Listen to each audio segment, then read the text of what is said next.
Mesdames, messieurs, bonsoir et bienvenue dans ce Touche pas mon code spécial série. Aujourd'hui, on va parler des séries, on va parler des rapports entre les séries et l'informatique. Bon, c'est une passion, les séries pour ma part, c'est pas un secret, mais j'ai avec moi des invités pour qui c'est aussi une passion, en tout cas plus ou moins, c'est à eux de nous le dire. J'ai avec moi déjà, dans l'ordre de réponse à l'appel pour ce soir, j'ai avec moi Verdad, le développeur fraîchement reconverti qui était là la semaine dernière pour parler du burn-out et de sujets très sérieux. Ce soir, on en a rien à foutre, on est là pour déconner. Verdad, bonsoir. Bonsoir. Futur développeur. Ah. Non, t'es développeur, arrête, ne sois pas... Oui, c'est ce que je m'appelle tout le temps mon formateur. Voilà, voilà. Et confiance en toi, le moment où les gens voient la VOD, t'es devenu développeur, tu clodes sur une plage, les doigts de pied en éventail. Voilà, c'est ton avenir, je te le dis. Et c'est en regardant des séries que tu vas faire ton avenir comme ça. On va en discuter. Creeper, salut. Creeper, salut à tous. T'es étudiant, si je me trompe pas, mais tu codes, enfin c'est une passion pour toi. De toute façon, t'es sur Twitch, t'es sur le Twitch game des développeurs, donc t'es forcément quelqu'un de calé qui code, c'est obligatoire. Sinon c'est interdit d'être là, bien sûr. Tous ceux qui sont dans le chat, de toute façon, vous êtes des développeurs. Je rigole, bien sûr. Il y a aucun problème. Bon, ce soir, on va chill, on va parler de séries, parce que, comme j'ai dit, personnellement, c'est un sujet qui me passionne. Je regarde des séries, vraiment, dès que j'ai du temps libre, ça part en série, ça part aussi en manga, mais ce soir, on va rester focus sur les séries, parce que, je sais pas pour vous, les gars, mais moi, ça a eu une influence drastique sur ma vie. Mais, puisqu'on en touche pas à mon code, même si je sais que le titre dit qu'on touche pas au code, on va quand même rester dans des séries qui parlent d'informatique. On va essayer de voir quel est le rapport entre les séries, l'informatique, est-ce qu'il y a eu tout ce qu'il y a eu, qu'est-ce que ça a pu amener, est-ce que ça a eu de l'influence, est-ce que ça nous a influencé, bref, il y a plein de choses à dire, je pense, et aussi plein de de pépites à vous partager dans le chat, pour ceux qui écoutent l'émission. Je pense qu'on a plein de séries à partager avec vous qui sont géniales, et dont on parle peu, et qui sont difficiles à trouver, en fait. Il faut avoir un pote qui bosse dans un... comment on appelle ça ? Un vidéo store, j'ai oublié le nom. Ça existe plus, ça. Voilà, c'est de l'histoire ancienne, ça. Ça, c'est fini, ces conneries. Oh, t'es un peu de chômeur qu'à Netflix, c'est bon. Hein, voilà, c'est ça. Netflix a mis au chômage tout le monde le sait de toute façon. C'est ça. C'est ça. Mais de toute façon, on va très vite, mettre les pieds dans le plat avec les classiques, ceux que tout le monde connaît. Je vois déjà qu'on nous l'envoie, la classico. La fameuse série que tout le monde connaît, j'ai même mis des rêves dans le marketing de cette émission. Donc, vous le savez, la fameuse Mr. Robot, c'est un classique. On a des grosses séries aussi qui existent, qui sont plus ou moins méconnues. On en parlait tout à l'heure en off, mais les experts, il y a les experts spéciales, dont j'ai oublié le nom, les experts spéciaux. Mais oui, mais si, les experts. Dans les experts, je te jure, il y a de l'informatique, on sait pas.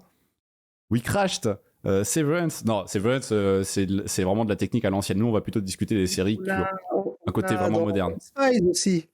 Comment ? On a dans X-Files avec Scully qui dit j'appelle Internet. c'est ça. Faut faire attention parce que ça peut très vite dériver et partir vraiment en sucette. Mais d'ailleurs, les gars, juste avant qu'on commence et qu'on parte vraiment en top série et qu'on énonce des noms par-ci par-là, même si on peut quand même énoncer des noms, vous, c'est quoi votre rapport à la série un petit peu, toi Verdad, t'en regardes souvent, est-ce que souvent c'est des séries qui sont sur ton domaine tes domaines d'expertise comme l'informatique, en tout cas vers quoi tu te tournes, ou est-ce que c'est bof, t'en regardes pas tant que ça? Comment ça se passe pour toi? Je regardais énormément auparavant, quand j'avais beaucoup plus de temps libre. J'en regarde beaucoup moins maintenant, et surtout j'ai tendance à regarder plutôt des séries que je regarde en couple avec ma chérie. Parce que c'est un moment pour nous d'être tous les deux, parce qu'on n'a pas du tout le même corps de métier. Ouais. Donc voilà. Je lui ai fait découvrir effectivement récemment Mr. Robot. Le classique. Donc classique. Moi, j'étais pas allé plus loin que la saison 1. Donc voilà, on a regardé toute la saison 1 et puis on va se préparer à regarder la saison 2. Mais auparavant, ouais, je regardais énormément de séries et je prenais un peu tout ce qui passait. Ce qui fait que maintenant je suis un peu plus dépassé et que maintenant je suis obligé de sélectionner les séries que je vais regarder. Et donc c'est pas forcément en lien effectivement sur l'informatique. Ouais, c'est le problème. Je pense c'est qu'il y a plein de gens qui nous écoutent et qui se disent ouais mais moi les séries c'est bien votre truc mais moi j'ai une vie, j'ai une famille, je peux pas me permettre j'imagine. En tout cas je sais que perso ça devient compliqué de trouver le temps. Mais vu que c'est vraiment une passion, on le trouve malgré tout comme on peut. Mais en tout cas il y a pas mal de trucs dans le passé qui font qu'au final perso j'arrive quand même à en regarder.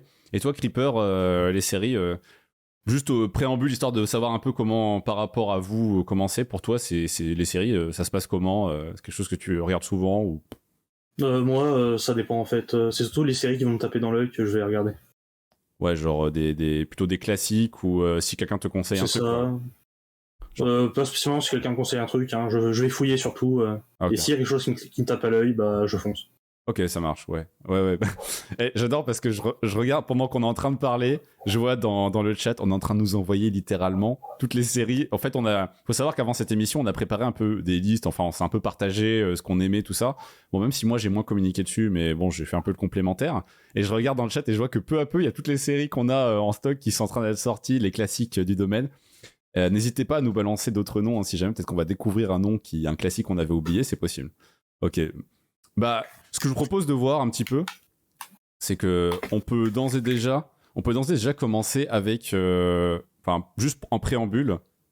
Est-ce que vous en avez personnellement, les gars, dans les séries qui parlent de dev, est-ce qu'il y a une série pour vous qui est incontournable, qui est votre préférée, où vous êtes en mode, il faut la partager, tu vois, histoire de mettre les pieds vraiment dans le plat, le classique, le truc qu'il faut partager, tu vois. Parce que on va en discuter, je pense, après, mais pour moi, il y a même des séries où genre c'est utile de les voir. Genre même dans la construction, à moins que vous lisiez des livres, beaucoup de livres, et que vous compensiez en fait, je pense que c'est un média qui peut vraiment vous apprendre des trucs ou en tout cas vous faire changer la façon que vous avez de voir des choses. Si tant est que vous ne lisiez pas beaucoup de livres, et vous regardez pas des études, vous n'êtes pas chercheur quoi. Forcément, il peut manquer des infos. Donc Verdad, toi t'aurais une série à balancer qui serait la série incontournable, genre pour toi, je dirais ton top 1 incontournable, il faut que les gens regardent pour toi. Ce serait quoi? Ouais. Alors, avant de dire quel est le nom de cette série, je pense que personne va deviner c'est laquelle. Il faut savoir qu'à la base, c'est une série dont le pitch, j'avais vu le pilote, j'ai fait c'est quoi cette série de merde, ça ne m'intéresse pas. Et j'ai un pote qui m'a dit cette série elle est pour toi, parce qu'il me connaissait un petit peu, il fait cette série elle est pour toi.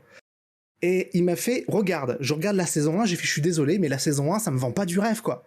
Et il me fait, non, ça décolle à partir de la saison 2. Donc, un pote qui me dit de persévérer, quoi. Et puis, tu sais, à l'époque, c'était des séries avec des épisodes d'une vingtaine d'épisodes, enfin, des saisons d'une vingtaine d'épisodes. Ouais, j'arrive pas à savoir de quoi tu parles. J'essaie de deviner, mais j'ai pas. Voilà, donc non, c'est pas Breaking Bad, pour moi, c'est Person of Interest. Ah, si, bon, c'est bon, je l'avais alors. Je l'avais, ok, Person of Interest. C'est vrai qu'au scénar, c'est du Nolan, putain, bien vu. Très bien vu de ta part. J'avais oublié ce détail. Bien vu. Et voilà, Dotek a son importance. Faut savoir que Nolan travaille toujours avec son frère Christopher, sauf sur son dernier film. Vous en faites les conclusions qui s'imposent. Ah. Est-ce qu'il est nul ? On sait pas. Tu comprends rien en fait. On va pas s'avancer. Non, c'est vrai qu'il y a un talent sur l'écriture et d'ailleurs, j'oserais dire que sur cette série, il y a quand même un talent sur l'écriture. C'est donc une série qui prend son temps. Est-ce qu'on pourrait récap un petit peu de quoi ça parle quand même pour tous ceux qui nous écoutent, parce qu'il y a eu le teaser, mais pour ceux qui parlent pas anglais ou qui avaient piscine à ce moment-là, on sait jamais. De quoi ça parle ? C'est une série qui, pendant toute la saison 1, se déroule vraiment comme une série policière lambda. Ça vend du rêve. Non mais sérieux, moi ça me vendait pas du rêve. C'est en gros un ancien agent de la CIA se fait recruter par un mec pété de pognon qui lui dit bah voilà, je vous offre le moyen d'empêcher des crimes.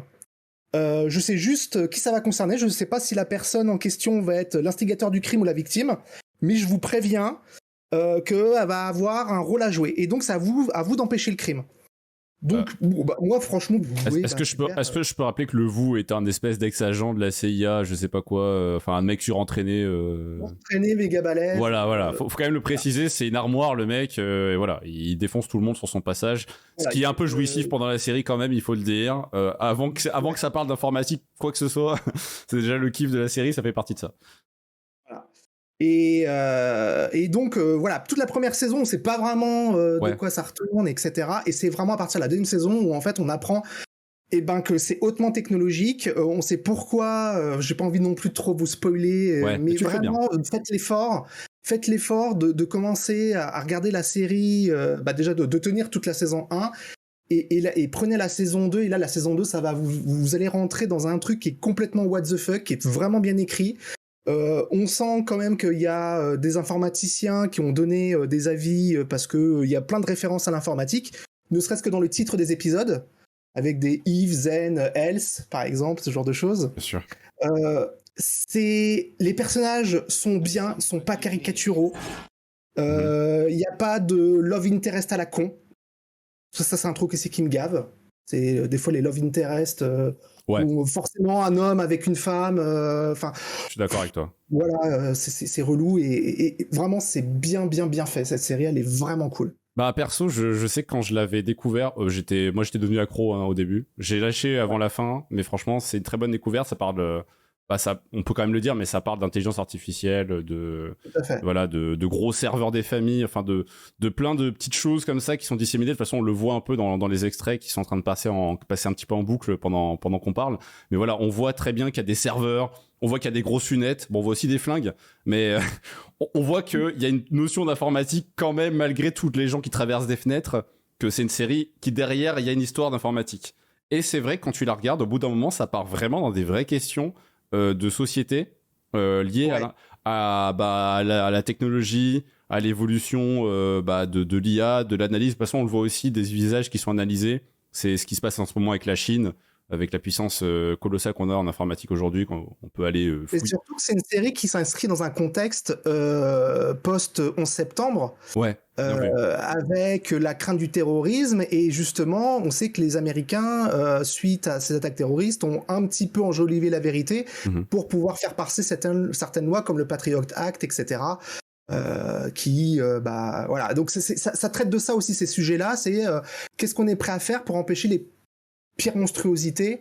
Est-ce qu'on est prêt à violer les lois institutionnelles qui accordent de la liberté aux citoyens? Est-ce qu'on peut fliquer les citoyens, même pour leur propre bien? Ça pose toutes ces questions éthiques. Ça pose des vraies questions, en fait, mine de rien. Ça, vraiment, c'est une série, moi, ça m'avait étonné parce que tu vois, quand elle commence, je vois un mec en manteau qui défonce des jambes, qui tire sur des gens. Je me dis, bon, putain, comme tu disais, une série policière, bof, j'en ai vu d'autres. On a vu les experts, on a vu Horatio, on connaît quoi. Mais en fait, on se rend très vite compte avec l'intrigue que ça part dans autre chose. Quand on voit un mec dans un bureau tout seul, qui est en train de coder un truc, on sait pas trop quoi, on se dit, oula, il se passe un truc, et on se rend compte que vraiment, et ça pose des vraies questions. Donc perso, j'aurais tendance à le conseiller, à conseiller cette série. Je trouve que c'est un très bon choix de ta part, qui est méconnu. Par contre, pour le coup, donc bien joué de ta part, parce que c'est vraiment la série que tu sais que tu regardes à la maison parce que t'as les parents qui ont regardé ou je sais pas quoi, mais c'est pas une série que tu vas trouver de toi-même en fait, parce que on n'en parle pas beaucoup en fait. Au final, c'est une série de connaisseurs. Donc très bonne ref, et qui pose des vraies questions sur l'IA, sa place, les risques, la totale quoi.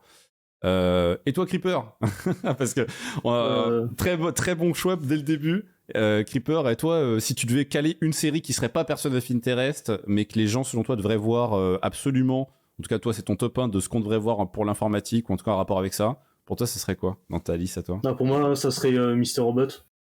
Il nous pose des vraies questions sur la société. Bah si tu veux, on va se regarder un extrait et il va nous poser des questions sur la société. Je peux te garantir qu'elles sont posées bien comme il faut. On s'écoute ça. Qu'y a-t-il dans la société qui vous répugne autant? Dites-moi. Ah, j'en sais rien. Peut-être que c'est lié au fait que tout le monde considérait Steve Jobs comme un grand homme, alors qu'on savait qu'il se faisait des milliards de dollars sur le dos des enfants. On se spamme les uns les autres avec un tas d'opinions minables qui voudraient se faire passer pour de vraies idées, avec des réseaux sociaux qui simulent l'intimité. Ou est-ce que c'est le fait qu'on a voté pour ça? Je parle pas de toutes nos élections truquées, je parle de nos gadgets, nos possessions, notre argent. J'invente absolument rien, on sait tous pourquoi on fait ça. Pas parce que la série des Hunger Games nous rend heureux, non. Mais parce qu'on préfère vivre sous sédatifs, parce que ça fait mal d'affronter le monde tel qu'il est, parce qu'au fond, on est tous des lâches. Je l'emmerde, la société. Elliot. Voilà, Elliot qui a dit les termes. Hein. Elliot qui est pas allé avec le dos de la cuillère. Hein. Voilà. Donc toi, Creeper, ouais, cette série, est-ce que ça te dirait de nous en parler un petit peu, sans spoil, sans trop spoiler, hein, bien sûr, on va pas balancer les gros spoils, mais par contre tu peux quand même un petit peu balancer pour que les gens aient l'eau à la bouche, ceux qui n'ont pas encore vu, qui se sont pas encore lancés sur Mr. Robot, alors que, bordel de merde, vous étiez où? Donc on va commencer simplement. Ici on y retrouve le personnage Elliot Alderson. Donc lui, son but, c'est de tout simplement détruire un conglomérat. C'est clair. Ouais. Voilà, donc il va mettre en place pas mal de choses pour réussir. Le mec il se lève le matin, je détruis un conglomérat, c'est mon... Ouais, non, comme ça, petit déj, tranquille. Normal. Et ça part en couille. On peut le dire dans la série, ça part vraiment loin. C'est un délire. Je crois que, je sais pas ce que vous en pensez les gars, mais je crois que c'est une des séries que j'ai vues qui était la plus fidèle sur l'informatique. Enfin, je sais pas comment dire. C'est une des séries qui est la plus. Je pense que c'est peut-être la série. C'est même pas. Ouais. Enfin, c'est la série la plus respectueuse de ce que fait vraiment du code, de ce qu'on peut vraiment faire, de la sécurité. Enfin, tu vois, c'est genre, c'est pas le mec qui s'assoit un soir et il dit, oh, vas-y, je hack comme ça par magie. Non, il t'explique comment en général, où ils vont te donner des pistes, ou quand ils vont vraiment faire un hack, en général, ils vont galérer, tu vois. C'est vraiment, il faut faire des choses physiques parfois. Enfin, je pense que c'est une des séries qui est la plus intéressante pour le hacking. Ouais, tu disais, Verdad? Ils utilisent les bons termes. Tu sais, quand dans la première saison, il y a un hacking qui se déplace sur les lieux, sur les serveurs, comment il isole le virus, etc. Bah ouais, c'est effectivement les bons termes, c'est effectivement les bonnes techniques. C'est comme ça que ça se passe. Donc, ouais, non, c'est très très fidèle. Bah, moi, ça m'a choqué. Enfin, vraiment, quand j'ai vu cette série au début, j'étais en mode, mais en fait, c'est comment dire, c'est un nouveau type de série, tu vois. Quand cette série est arrivée, des comme ça, j'en avais jamais vu. Je veux dire, qui allait autant à fond dans un sujet. Bon, il y a aussi une partie un peu psychologique, drame, dont on va pas forcément parler, c'est encore autre chose. Quoique, l'aspect isolement, vie sur Internet, machin, c'est quand même un vrai sujet. Moi, personnellement, c'est ce qui m'a sorti de la série. Mais parce que je trouvais là, et je pense que ça va parler à certains d'entre vous, pour un épisode en particulier de la saison 1, où je me suis dit, ils sont quand même gonflés de pomper tout un film. Ah, oui. On va pas dire de quel, pourquoi, comment, mais on est d'accord. On est d'accord que oui. Le scénario, hein, ne spoilons pas. Mais le scénario, quand vous le verrez, vous vous direz, ah ouais, il y a un film que j'ai vu, ça ressemble quand même beaucoup. mais bon. Écoute, c'est un détail, j'ai envie de dire. Perso, c'est pas pour ça que j'aime autant cette série. C'est pas pour ses retournements et son scénario au final.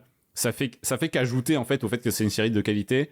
Mais c'est vraiment plus pour comment elle voit et elle transmet le côté hacker et l'informatique. Toi d'ailleurs, Creeper, pourquoi tu t'as vraiment aimé cette série? Enfin, c'est quoi qui t'a... pourquoi c'est... Justement, on l'a dit, hein, c'est la technique qui est très proche de la réalité, donc ça nous met bien dans le mood de ce que c'est, et surtout, c'est une série qui se dit accurate. Hein. Ouais, je vois ce que tu veux dire. Puis en même temps, ouais, c'est... Enfin, je sais pas si on se rend compte, mais cette série, elle a marqué... à tout jamais, enfin je vais pas dire toutes nos générations, faut peut-être pas exagérer, mais c'est quand même une série qui aujourd'hui reste dans les mœurs. Je tape hacker n'importe où, j'ai des images du personnage principal de cette série qui ressort à chaque fois. Elle a vraiment marqué quelque chose. Et d'ailleurs, je vois que on a Bob qui nous dit dans le chat, elle est presque trop complexe pour des gens qui sont pas du milieu. Et c'est vrai que c'est un argument de poids. C'est vrai que cette série, elle nous perd des fois. Je sais pas pour vous, mais enfin... Je sais que même moi, pourtant, j'étais un peu dans l'informatique à l'époque quand elle est sortie. Je l'étais beaucoup moins qu'aujourd'hui. Et je sais que des fois, j'étais en mode, attendez, qu'est-ce qu'il fait? Je vous jure, attendez, il parle de quoi? Je comprends pas. Attends, mais comment il s'y prend? Et c'est en revoyant après que je me suis rendu compte que c'était vraiment bien foutu, tu vois, que c'était presque réaliste. Mais à l'époque, je savais pas en fait ce qu'il foutait, genre... Oui, te dire, tu comprends tout ce que dit Dr House quand il parle des maladies? Je ne suis pas médecin, monsieur. Voilà. Je ne suis pas médecin. Un médecin te dirait pareil, il fait non, mais il raconte de la merde là. C'est vrai. Sauf que nous, maintenant qu'on connaît un petit peu le sujet de l'informatique, on fait putain, non, mais c'est crédible quoi. Oui, mais c'est ça qui me surprend, encore une fois. S'il raconte pas tant que ça de la merde. C'est une des seules séries. Je veux dire, ça existe quasiment pas des séries qui racontent pas de la merde. Des séries qui, quand le mec il tape sur son clavier, il n'y a pas des bip bip de partout. Ça n'existe quasiment pas. C'est une des seules qui existe où le mec est seul dans sa chambre, dans le noir, il n'y a pas un bruit, il y a juste son putain de clavier. Et je crois que j'ai pas d'autres rêves de ce genre-là.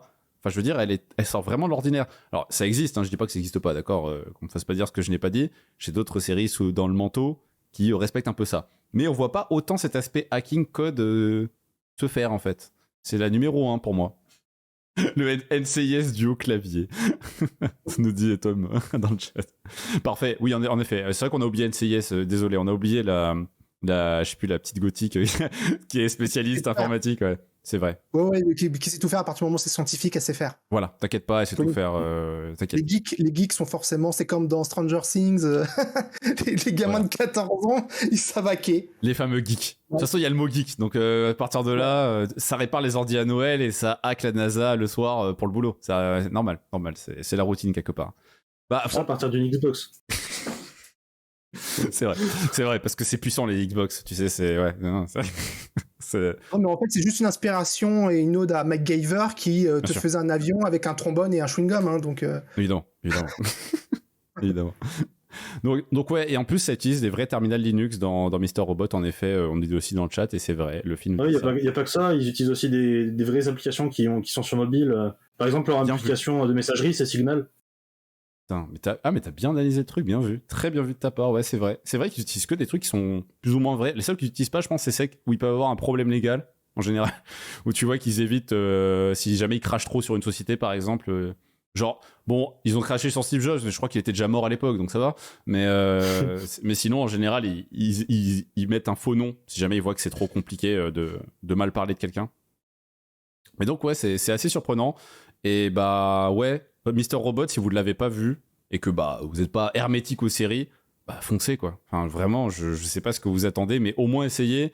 Peut-être faites une descente d'organes quand vous allez voir le scénario par rapport à un certain film, ça c'est un détail. Bon, si jamais ça voilà, c'est trop dur pour vous pouvez arrêter. Mais au moins regardez l'ambiance et regardez comment cette série respecte l'informatique. On le voit trop peu et ça donne une bonne image, je trouve. Il me semble que le scénariste, je suis pas sûr, mais il me semble que le scénariste a travaillé dans le milieu de la tech. Donc c'est pour ça que c'est aussi fidèle, ouais. Okay. Et c'est un grand fan d'énormément de films, dont celui dont je ne peux pas parler. Ouais, bien vu. Mais par exemple, tu as une référence à un film très connu, ne serait-ce que par le nom du personnage. Okay. Anderson, Monsieur Anderson. Ah. Bien vu, putain. Boum. Très bien vu, Monsieur Anderson. Très bien vu. Ah, la rêve, putain, fallait la caler. Bien joué. Très bien joué de ta part. Et tu sens que le scénariste, en fait, c'est juste comme nous, en fait, un informaticien qui est énormément influencé par des films, des séries, des BD, par la pop culture, en fait, tout ce qui l'entoure, et qui est amené à créer une histoire qui te semble pas originale quand tu connais toutes ces références, mais en fait, qui nous parle tous. C'est pour ça, je pense aussi, un des succès de la série, c'est que ça nous parle énormément, sur plein de points. Je vois ce que tu veux dire.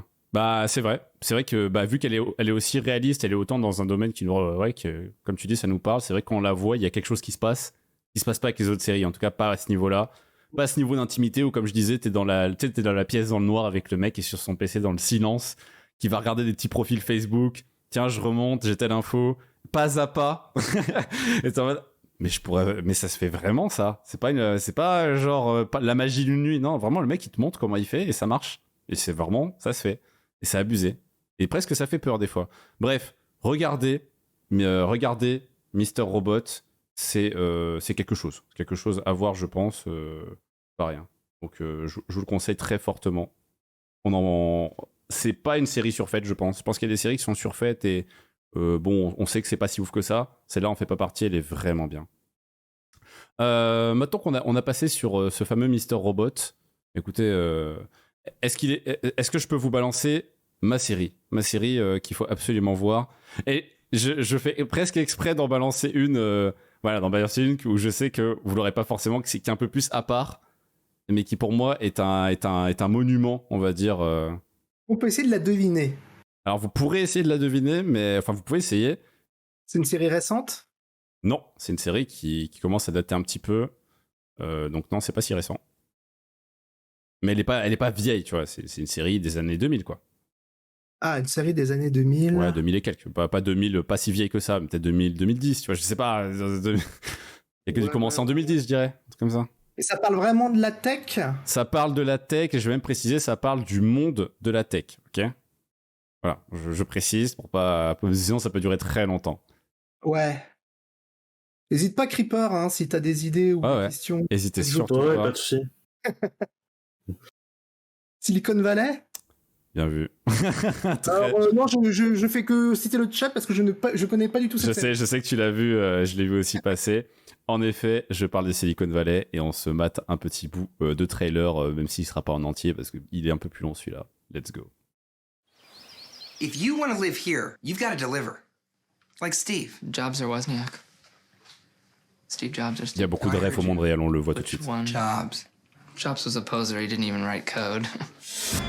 I'm prepared to give you $200,000. $600,000 for... C'est une masterclass cette série. $10 million.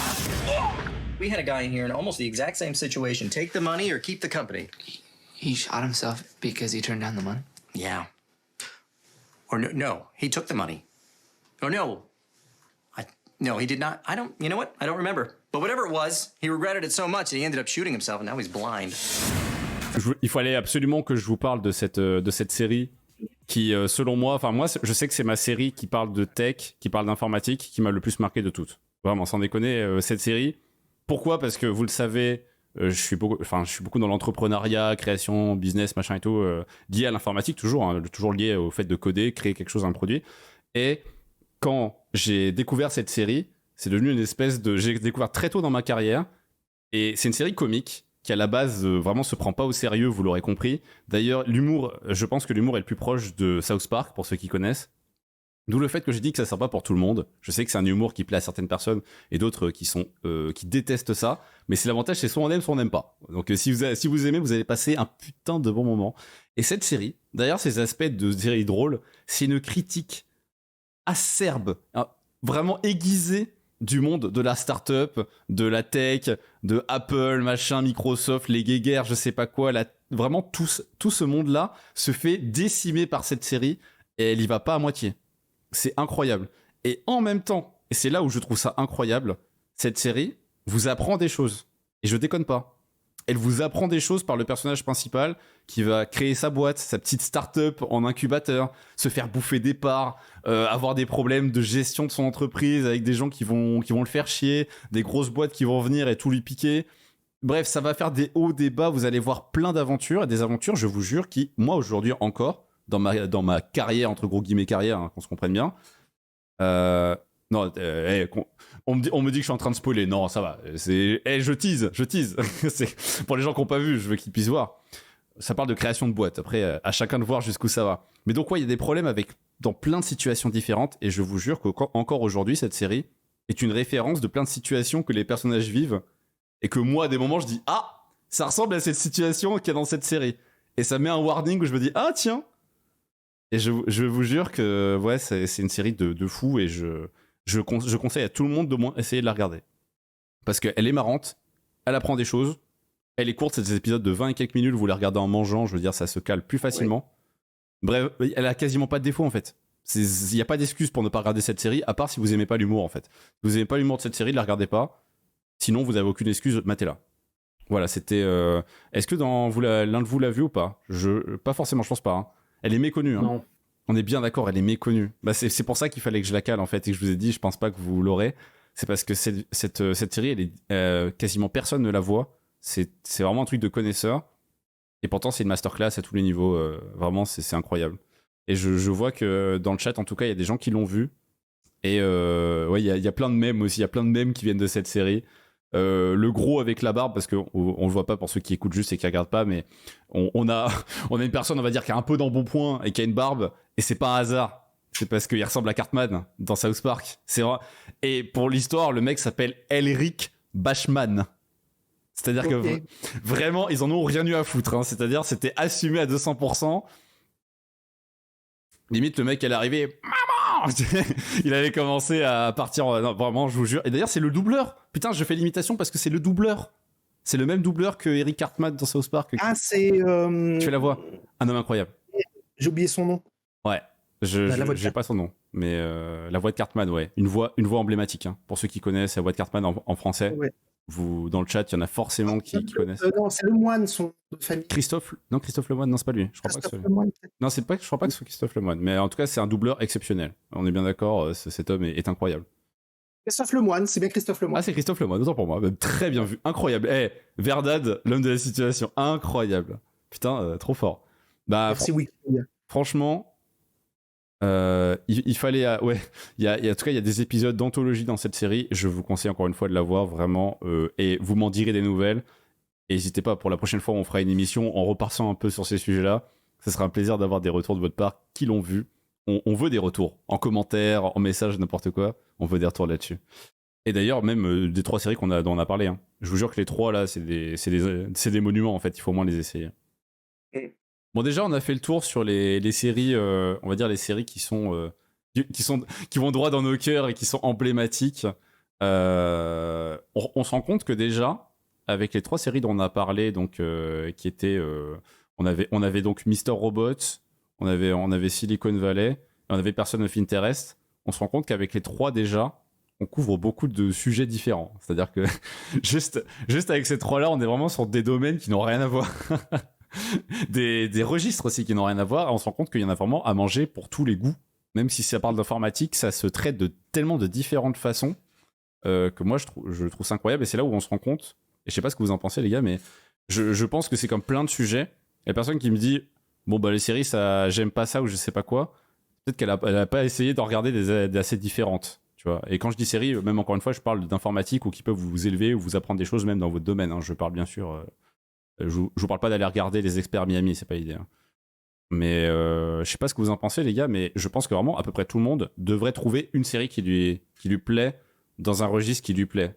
Je sais pas ce que vous en pensez dans tout ce qu'on va dire là.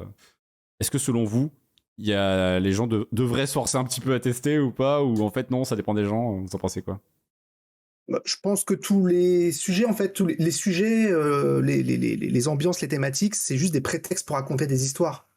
Voilà, tu regardes Game of Thrones, c'est les mêmes histoires que Dallas, en fait. Il n'y a pas d'informatique, on note quand même. Il n'y a pas d'informatique, mais ce que je veux dire, c'est que Game of Thrones, si tu enlèves tout le côté médiéval, etc., c'est juste des familles qui se foutent sur la gueule. Dallas, c'est quoi? C'est juste des mecs pétés de pognon qui se foutent sur la gueule. Tu prends une série sur tiens, tu prends Breaking Bad, c'est juste des gens qui font de la drogue qui se foutent sur la gueule. Enfin bon, je caricature à fond, mais les séries, c'est juste on va te prendre un quelconque sujet et ça va être un prétexte pour raconter une histoire. Après, c'est plus ou moins bien raconté. C'est l'angle, quelquefois, qui va être intéressant. Quelquefois, tu vas avoir pas grand-chose en termes de scénario, mais tu vas avoir un angle super intéressant. Quelquefois, tu vas avoir un acteur qui va te porter la série sur ses épaules. Quelquefois, ça va être justement la thématique qui va être totalement originale. Puis des fois, ça marche pas, quoi, ça passe pas. Oui, ça peut aussi juste pas passer. Ce qui arrive même souvent, hein, selon qu'on soit bon public ou pas, ça peut ne pas passer du tout. Mais d'ailleurs, à ce propos, et toi Creeper, tu penses que ça peut convenir à peu près tout le monde, ou comment tu le sens Oui, à partir du moment où on a du temps, on peut bien trouver une série qui nous correspond. À partir du moment où on a du temps, j'avoue que c'est le facteur le plus déterminant, c'est à quel point vous avez du temps, oui, parce que c'est quand même un loisir assez chronophage.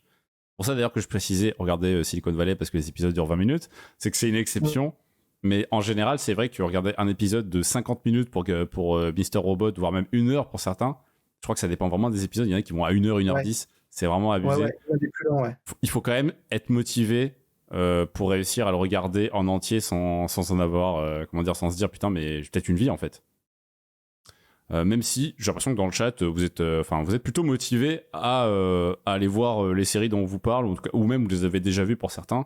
Donc j'ai quand même l'impression qu'il y a une prépondérance à dire oui, ça prend du temps, mais on va quand même faire l'effort, quoi. J'ai l'impression que le temps se trouve finalement. Et personnellement, je vous conseille quand même de le trouver pour certaines, encore une fois, pas pour tout et n'importe quoi, mais ça vaut quand même le coup pour certaines.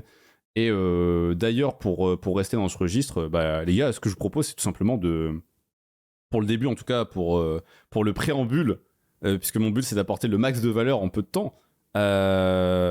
Est-ce que vous avez une autre ref à me balancer dans votre top que vous avez?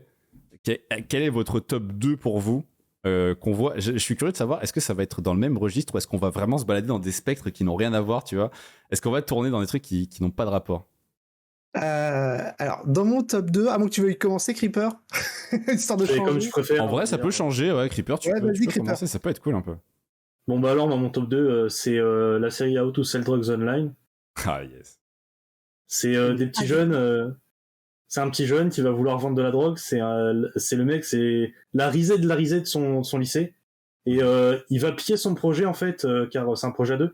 Il va piquer le site de son projet et le serveur de son meilleur pote pour en faire un site de vente de drogue. Bah écoute, si tu veux, on se mate un petit peu le teaser ensemble. Ça va faire bizarre. Beaucoup de drogue quand même. Hein.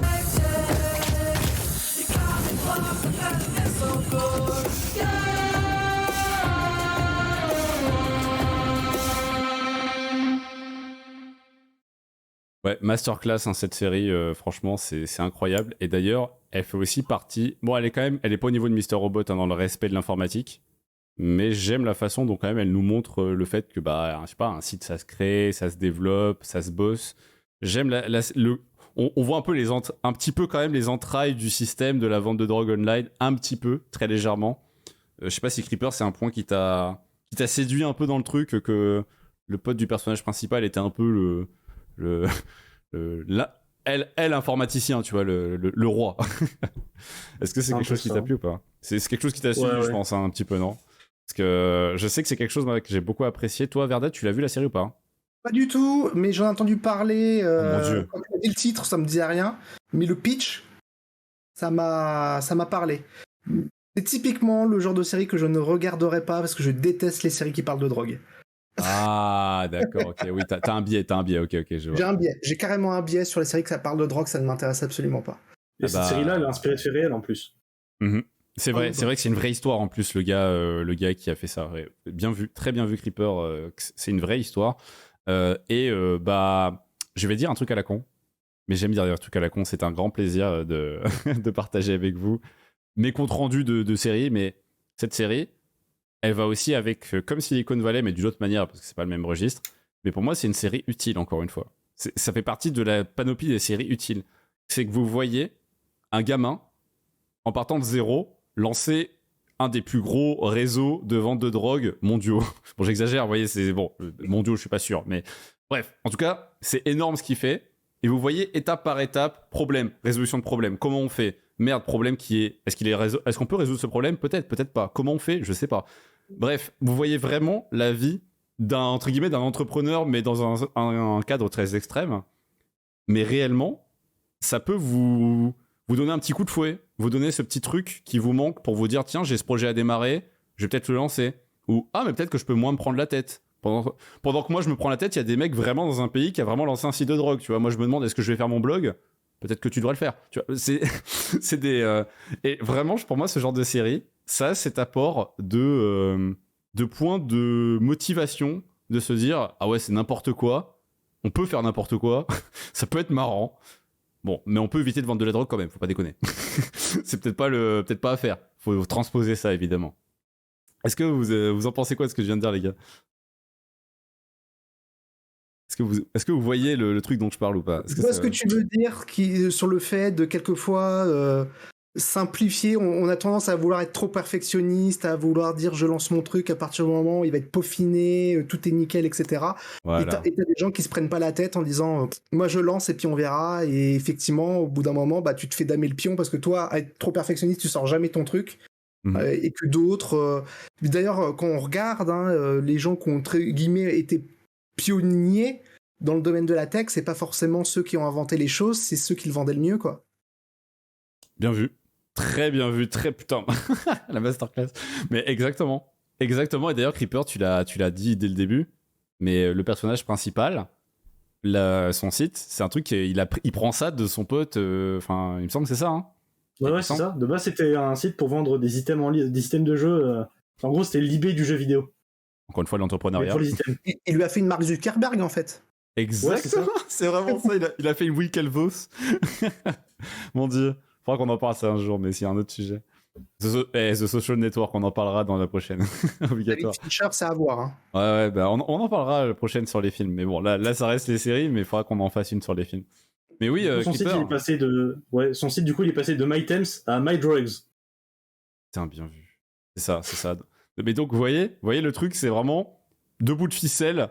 Hop, c'est le même site. Tu transposes, tu mets de la drogue au lieu des items. Livraison, on verra, on se démerde, la poste, on se débrouille, c'est pas grave.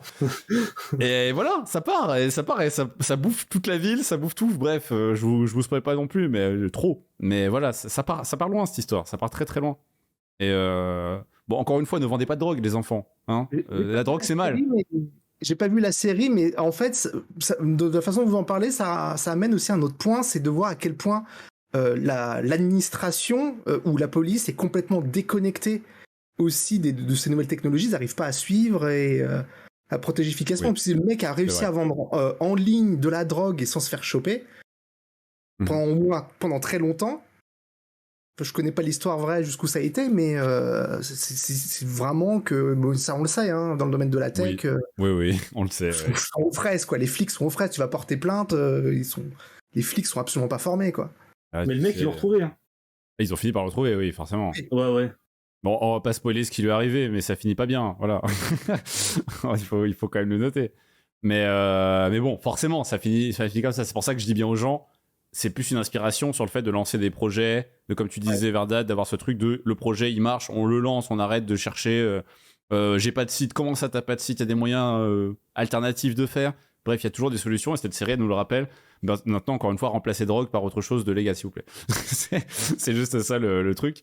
Mais je trouve ça justement marrant d'avoir une série qui, on la note plus pour le fait qu'elle est marrante et tout, machin. Moi, quand je l'ai vue, je vous jure, je l'ai vraiment retenu comme, mais putain, mais c'est une leçon, une espèce de leçon de classe de base de lancer un projet en ligne. Voilà. Mais c'est juste que vous mettez l'aspect drôle et drogue par-dessus et ça fait une série. Mais en vrai, pour moi, c'est plus ça qu'il faut retenir de cette série. Et franchement, Clipper, super ref. Et en plus, encore une fois, il y a une notion de... comment ça s'appelle ? Il y a aussi beaucoup d'informatique à pas mal de moments sur le site, machin, les performances, mise à jour. Enfin, c'est quand même beaucoup mentionné.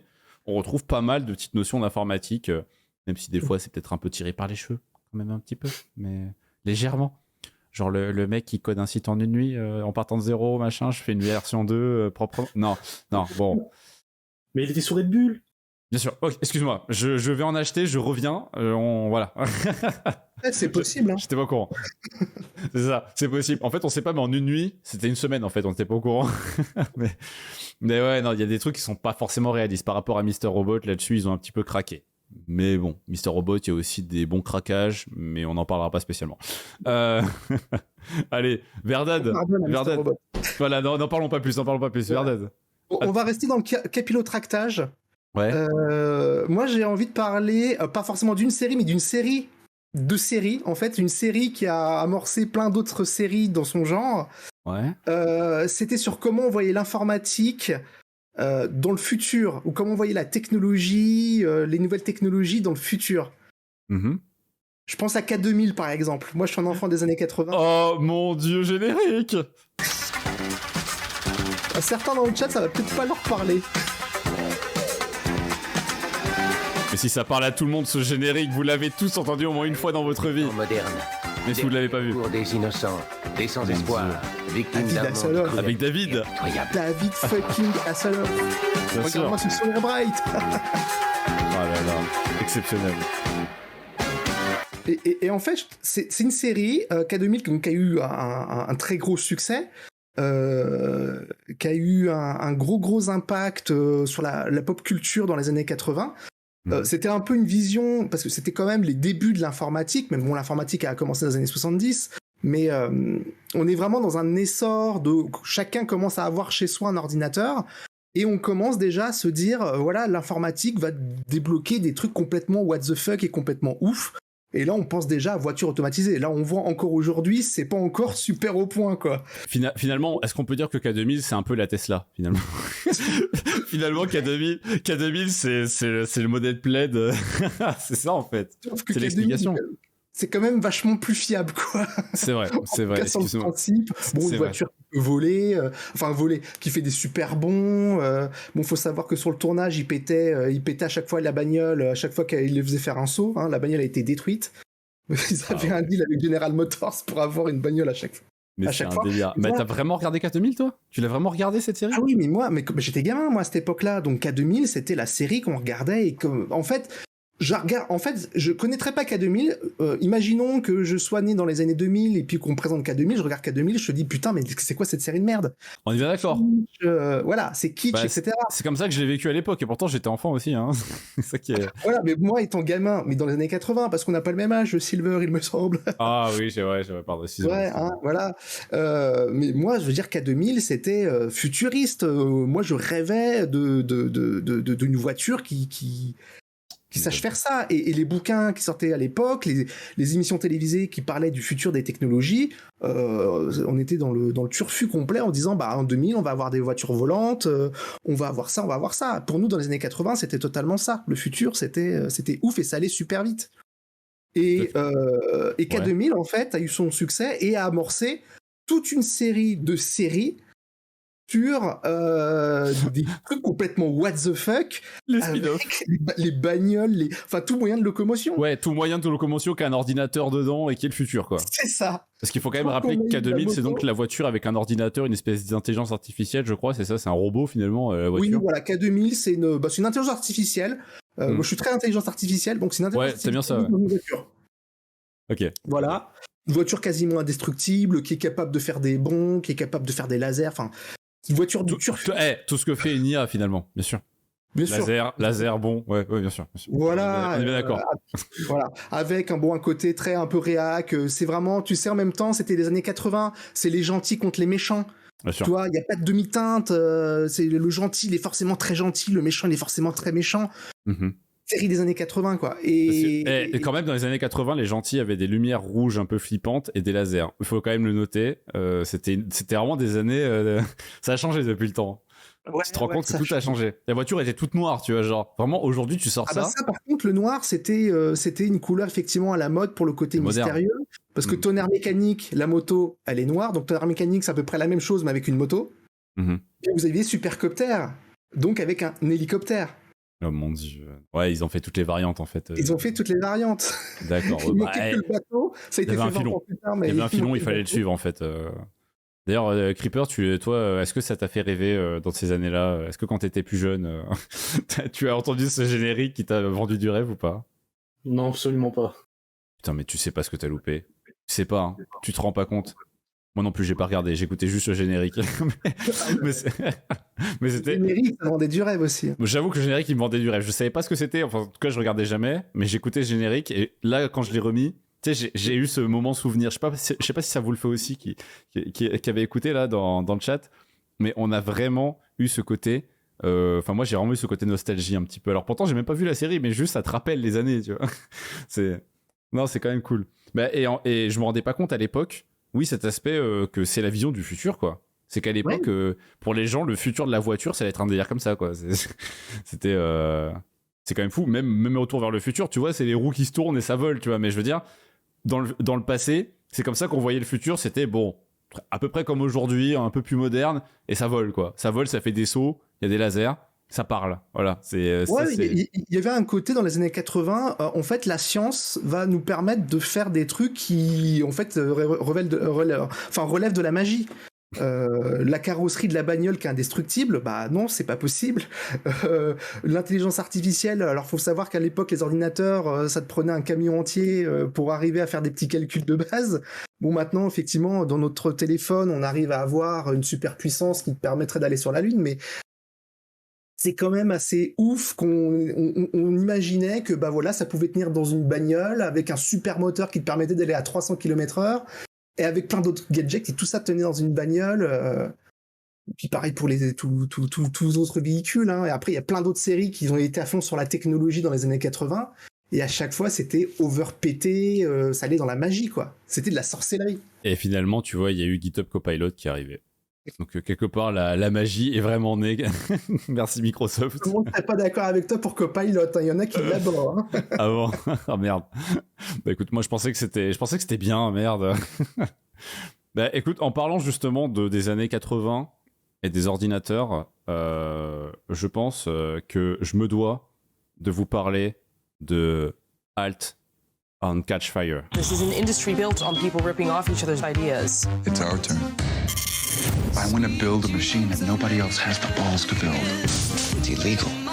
It's the only way we get what we want. Let's turn this thing inside out. Don't you realize what you're risking? Computers aren't the thing. They're the thing that gets us to the thing. You're right. It's brilliant. Halt and Catch Fire. Series premiere Sunday, June 1st at 10, only on AMC. Ah yeah, on AMC, The Walking Dead. Ah non, c'est pas ça, excusez-moi. Je connais pas du tout cette série. Ouais, cette série est incroyable et personne ne la connaît. D'ailleurs, pour l'anecdote, c'est de cette série que j'ai littéralement volé mon générique sur mes lives. Et maintenant, vous le savez, je le dis, je l'avoue ici. Mais vu que personne la connaît, personne ne l'a remarqué. C'est génial. Mais justement, cette série, personne ne la connaît et pourtant, elle est incroyable. je vous explique, je vous fais un peu le topo de ce qu'est cette série. Ça nous ramène dans les années un peu 80, plutôt 90 que 80, faut quand même pas déconner, mais dans les années où un mec qui ressemble étrangement un peu dans le profil à un peu à Steve Jobs, c'est voulu en fait, c'est un peu des archétypes, les personnages de gens qui ont réellement existé. On a un peu un archétype du Wozniak, un archétype du Steve Jobs, une archétype de la codeuse de l'extrême qui est un peu aussi une Wozniak. Enfin, on a 2 Wozniak et un Jobs un petit peu. Et donc on a un Jobs qui arrive dans une ville et c'est vraiment l'homme des idées et il se dit putain mais ça serait bien de faire un ordi qui est portable.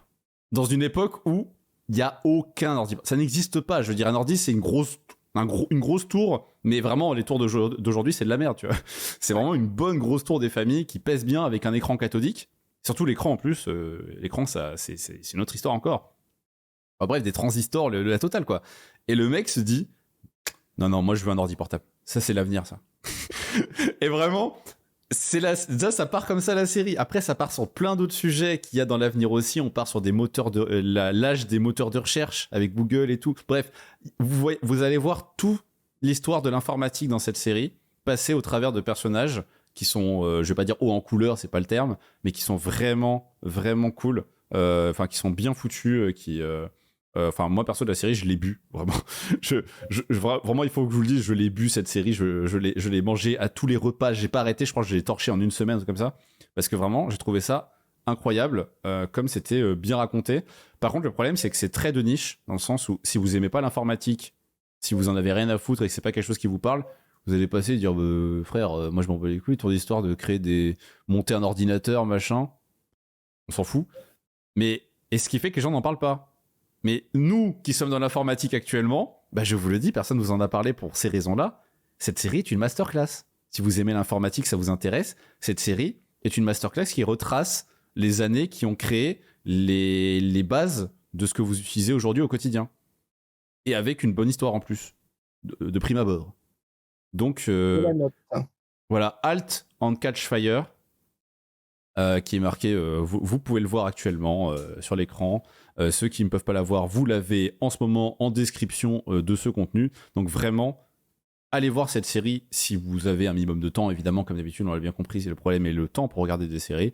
Mais je vous jure que cette série, vraiment, si vous aimez un peu quand même l'histoire des personnages, parce que c'est vrai qu'on joue beaucoup sur l'histoire des personnages, vous allez vraiment passer un très très très très bon moment. Et ça vous fera revivre les bases de tout, de l'informatique, des réseaux, des nouveaux réseaux, du réseau internet, de tout. Il y a tout dedans. Ça se passe en 1983, c'est une super année en plus. Ah bon? Qu'est-ce que tu racontes? J'ai pas la ref de c'est l'année de quoi? De quoi? Je suis né par exemple en 1983. Ah, ok. J'aime bien le ok. J'en prends bonne note. Ok. Je t'emmerde. Donc la suite. Je t'avais dit que cet épisode était un hors série de Touche pas mon code. Hors série. Il y a série dans bref. Bon. Excusez-moi. Reprenons. Qu'est-ce qu'on nous dit dans le chat? C'est le moment où je suis censé lire dans le chat pour voilà. Hein. Juste ça. Non mais bon. Mais écoutez, en tout cas, vraiment ceux qui écoutent, regardez cette série. Je vous jure, je veux des retours sur cette série. C'est très important. C'est vrai. Il y en a qui ont vécu les années disco ici, en effet. Cette série n'est pas disponible sur Netflix, en effet. C'est une série de AMC. AMC, vous les aurez avec des abonnements divers et variés. Je sais pas trop avec quoi. Peut-être depuis Amazon Prime, peut-être. Je crois qu'ils ont peut-être un truc avec AMC, me semble. Bref, je pense que vous saurez trouver où acheter la série s'il y a besoin. Bien sûr, vous l'achèterez parce que vous êtes des gens très responsables, évidemment. Je compte sur vous. Pardon. Les gars, déjà, je note que sur la seconde salve de série, on vient encore de partir sur des trucs qui n'ont rien à voir. Et je me rends vraiment compte, comme le spectre dans l'informatique, ça peut passer par tout et n'importe quoi comme type de contenu. Enfin, je veux dire, là, on est passé par des trucs qui n'ont absolument rien à voir. Hein. Vraiment des séries qui sont autant dans le drame que le gros truc comique. Bref, il y en a pour tous les goûts. Et ça me surprend énormément. Moi, après, Verdad, t'es quand même parti sur K2000, donc c'est quand même, forcément, c'est quand même dans un monde assez à part, il faut quand même le dire. Hein. Et surtout, je rappelle, je l'ai pas mis dans le top, dans le sens, c'est une super série à pas manquer. parce que clairement dans l'informatique ça va rien t'apprendre. Ouais. Mais je trouve ça intéressant dans le spectre de dans la société. La vision de l'informatique. Une série comme un film, etc. Ça reste le témoin de son époque. C'est vrai. Et donc dans les années 80, comment on voyait le futur et la technologie, je trouve ça intéressant. Bah, en vrai, quand il pense, ça vaut peut-être le coup de voir un petit épisode de K2000 juste pour se remettre dans l'époque et revoir comment c'était à l'époque. Je l'ai fait, bah c'est kitsch quand même. J'ai pleuré de larmes de sang. Ouais, mais justement, ça fait du bien des fois de se rappeler. Il n'y a pas si longtemps, on en était où, tu vois. Même là, tu vois, je te parle d'années où dans Alton Catch Fire, ça te raconte vraiment de... Je veux dire, aujourd'hui, ça n'a aucun sens, mais de cette époque où il y a un mec qui arrive dans un open space et qui dit « J'aimerais faire un ordinateur portable. » Et il y a tout le monde qui le regarde, mais ça n'a aucun sens ce que vous voulez faire, monsieur. Mais monsieur, un ordinateur, mais c'est un écran, comment vous faites rentrer ça, l'écran, vous avez vu? Ça n'a aucun sens ce que vous voulez. Ça va coûter des centaines de millions, votre histoire. Et vraiment, le truc n'a aucun sens. Aujourd'hui, c'est l'inverse, tu vois, genre c'est un ordi portable, frère, bien sûr, ça se plie, c'est un ordi portable, évidemment. Mais à cette époque-là, vraiment, c'est ça. Ce mec rêve, tu vois, ce n'est pas faisable. Il va devoir se sortir, vraiment faire n'importe quoi pour réussir à atteindre son objectif. D'ailleurs, va-t-il l'atteindre? Suspense, allez voir la série. Mais voilà, c'est pour dire, vraiment, il y a des... On se rend pas compte, et c'est bien des fois de le revoir via les séries, de se rendre compte, comme il n'y a pas si longtemps, le monde avait rien à voir avec aujourd'hui. Et c'est pas il y a 100 ans, je veux dire, c'est il y a genre quelques dizaines d'années, il y a une trentaine d'années, le monde n'avait rien à voir en 30 ans. Combien d'époques ont vécu ce truc-là de se dire il y a 30 ans, ça n'avait rien à voir? Je veux dire, à part l'invention du feu, tu vois. C'est abusé. Non, mais bon, voilà, moi j'ai vu l'apparition des téléphones portables. Oui. Certains d'entre vous ne l'ont pas connu, mais voilà quoi. Les moins de 20 ans, toujours. On allait à l'école, on n'avait pas de téléphone. Quand on voulait appeler quelqu'un, on avait des cabines téléphoniques. D'ailleurs, on nous pose la question. Aujourd'hui, on ne parle que des séries. Et les films, ça viendra dans une prochaine émission hors série, parce que franchement, c'est trop bien d'en parler. Je pense que ça serait cool d'aborder le sujet des films. Il y a les films, il y a les animés, il y a des dessins animés. Bref, il y a de tout. Les jeux vidéo.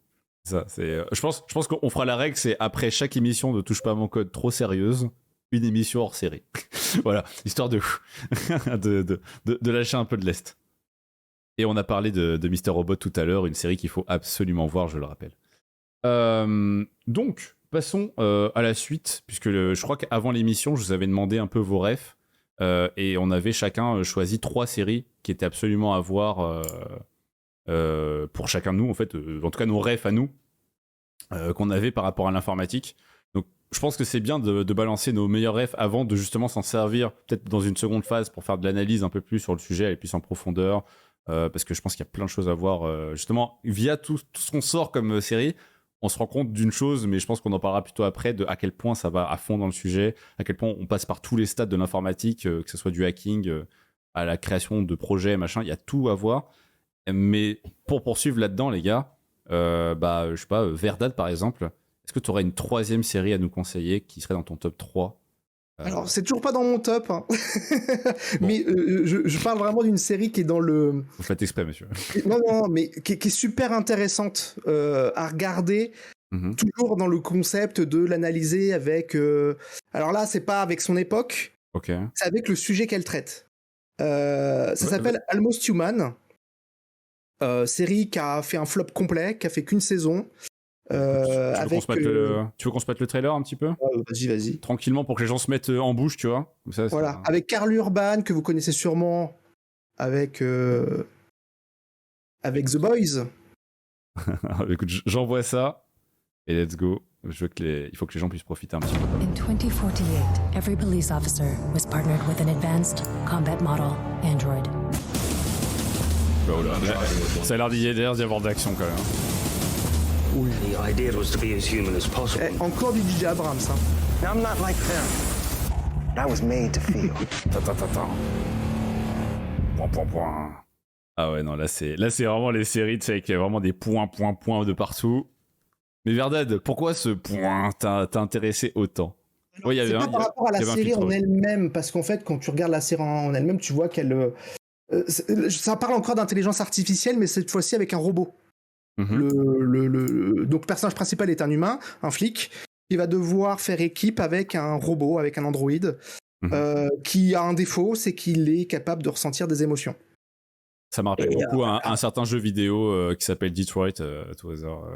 Voilà, exactement. Ça m'a fait énormément penser. C'est très très similaire à Detroit. Exactement.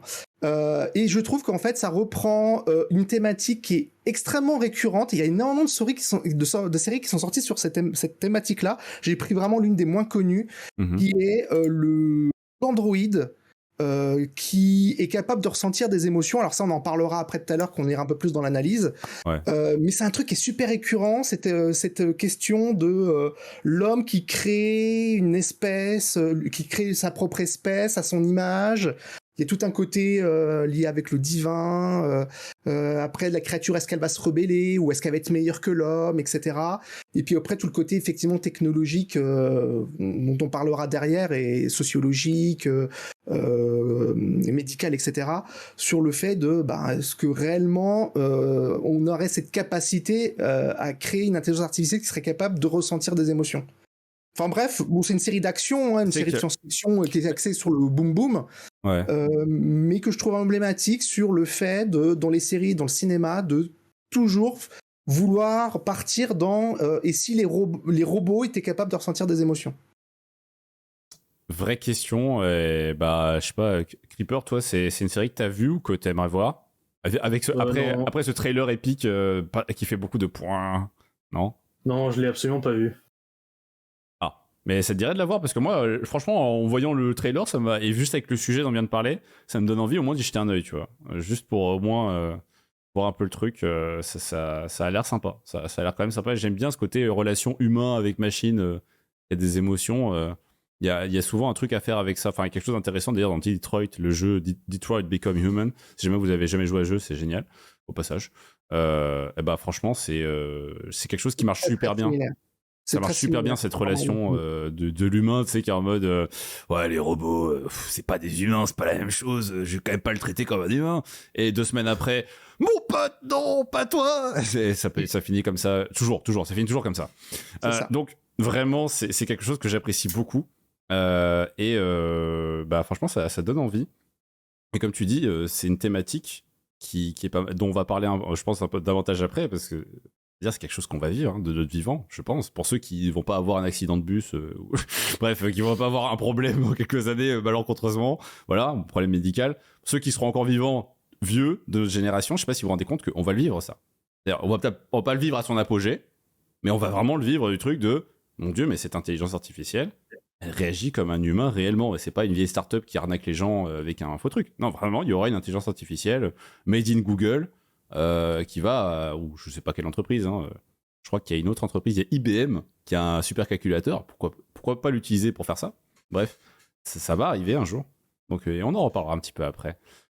Creeper, est-ce que tu veux nous parler un petit peu de ta dernière série, si jamais il te reste une série dans les bacs, on sait jamais, que t'aimes beaucoup, que t'aimerais que les gens connaissent dans ton top 3 là. Ouais, dans mon top 3, j'ai The Billion Dollar Code.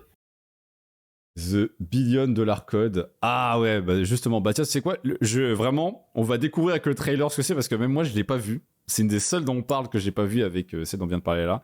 Et c'est l'occasion un peu de voir de quoi ça s'agit. Ah non, vous verrez pas, c'est de l'allemand. Fallait que ça arrive un jour. Ces gens ont des grosses lunettes et des cheveux longs. Ça explique beaucoup de choses. Ah oui, ça y est, je vois de quoi ça parle. Ils ont dit Google ou j'ai rêvé? Ah, d'accord, tout s'explique. Ouais. Ok, j'ai compris de quoi ça s'agit. Creeper, est-ce que tu peux nous en dire plus sur de quoi parle cette série? Parce que ça a l'air d'être... en fait, ça a l'air d'être Masterclass, je l'ai pas vu alors que j'aurais dû la voir en fait. Du coup, cette série elle va nous emmener au cœur avec 2 personnes qui ont créé une entreprise qui s'appelle TerraVision. C'est les inventeurs, en fait, de Google Maps. Putain. Pour faire simple. En gros, Google ont violé le brevet de TerraVision et du coup, ils sont passés en procès. Donc, ils ont collé un procès à Google. Est-ce que vous imaginez, tu sais, t'as un associé, vous vous appelez. Ouais. Bon, écoute, j'appelle l'avocat. on va foutre un procès à Google. Est-ce que vous imaginez dans la vraie vie ça n'arrive pas dans une vie normalement. On dit Google Earth, pas Map, c'est pas Google. Oui, Google Earth, ouais. Google Earth, c'est pas Quelle Google. erreur. Ouais. Google Earth. Ok, c'est Google Ouais, Earth, Google c'est pas Earth. Map. Ok. Ah, donc c'est vraiment le côté la vue du ciel, quoi. C'est vraiment plus ça, plus que la carte en elle-même, c'est ça? C'est ça. Ok, d'accord. Je serais même curieux. Du coup, faut que je la vois celle-là. Oui. C'est pas la chose la plus ballsy qu'ils ont fait. Comment ça? Ils ont carrément en fait lancé un projet à partir de rien. Ils ont été voir les télécoms allemands, comme ça avec rien, aucune démo, rien. Ils ont lancé un projet sur le tas comme ça. Attends, tu veux dire qu'ils ont fait une Dropbox Attends. Ouais, c'est vrai. Ah, non, mais ils ont été avec rien, mais ils assumaient que c'était rien ou ils ont fait croire qu'ils avaient quelque chose? Ils ont fait croire qu'ils étaient capables de le faire. Ah, ok. Mais juste, ils ont convaincu ou ils avaient une démo ou une fausse démo, tu vois? Moi, c'est la question que je me pose. Non, ils avaient même pas de démo, rien. Ils ont juste convaincu. Ah, d'accord. Ah, c'est vraiment... ouais, c'est... Ok. C'est vraiment WeWork version... En fait, il n'y avait pas que WeWork. Hein. C'est pas ni les premiers ni les derniers à arriver dans un bureau et convaincre quelqu'un alors qu'ils ont absolument rien dans les poches. Ok. Putain, mais c'est incroyable. Mais cette série, elle est absolument à voir, en fait. Juste pour le préambule, là, moi, je suis séduit. Hein. Et donc, toi, t'en as retiré quoi de cette série, en fait grosso modo, à la fin, tu t'es dit quoi? Enfin, c'est quoi que t'en as retiré? Ce que j'en ai retiré, c'est faites gaffe avec qui vous travaillez. C'est un conseil qu'on avait déjà donné, ça dans plusieurs touches pas à mon code. Hein. C'est même pas un seul, je crois qu'on en a parlé au moins dans 2 différents. Et ça revient assez souvent, oui, en effet.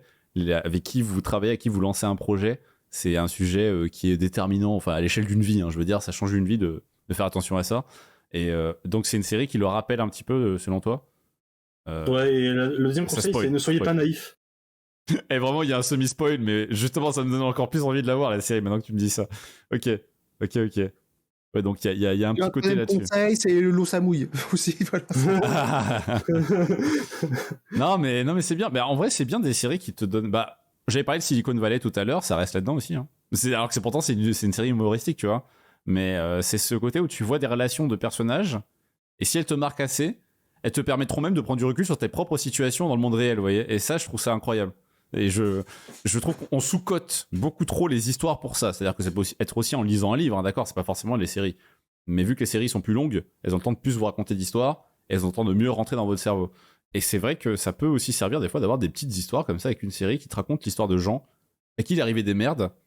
Et un jour, tu seras dans une situation similaire, et tu te diras, bah merde, peut-être j'aurais faire attention en fait. Il y a Michel dans la série là, ça lui est arrivé aussi. Je vais peut-être éviter de tomber dans le ravin moi aussi.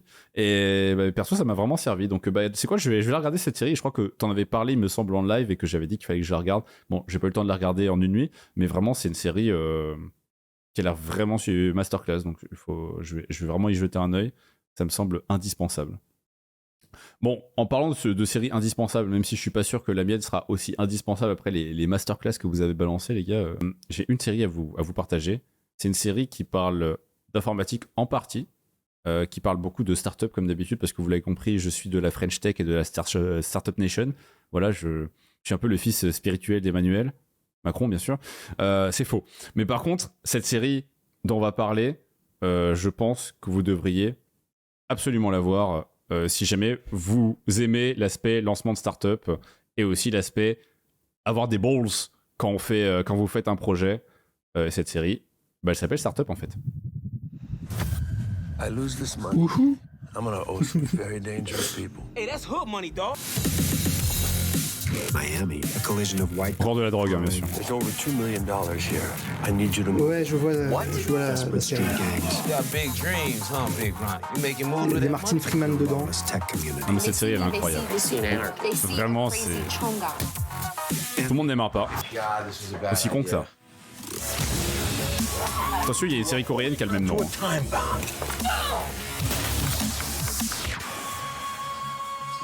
Et voilà, une série vraiment à découvrir selon moi. Et je vais vous expliquer un petit peu pourquoi. Est-ce que l'un de vous l'a vu à tout hasard, on sait jamais, ou l'a aperçu peut-être? Non. Je vois dans le chat des gens qui l'ont vu. Ouais, des gens qui ont commencé. Je l'ai vu passer sur Amazon Prime, mais... Le pitch me vendait pas du rêve. Ouais, mais moi, je peux comprendre. Contrairement à toi, le monde de l'entrepreneuriat, oui, je peux c'est comme la drogue, ça me. Mais c'est bien. Mais en vrai, je trouve ça bien parce que ça nous permet de sortir des séries différentes, tu vois, et d'avoir un regard différent dessus. Donc, je trouve ça cool. Moi qui est très branché entrepreneuriat, forcément, ça me parle un peu plus.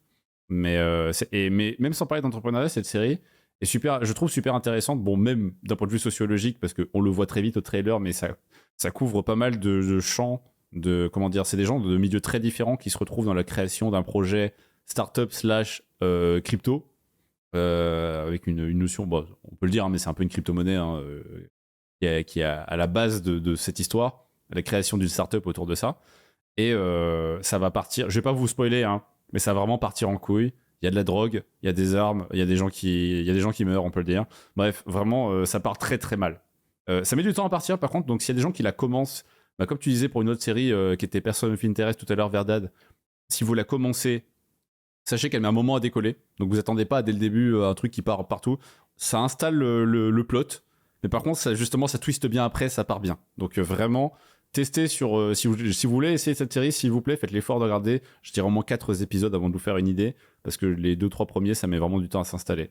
Par contre, cette série est masterclass, je trouve, sur l'aspect la création du projet, la façon dont ça tourne. Creeper, comme tu disais, avec qui vous vous associez, parce que les associés, vu qu'ils n'ont rien à voir les uns avec les autres, ça va partir un peu dans tous les sens, et ça se voit dans le trailer, les gens se tapent beaucoup dessus quand même.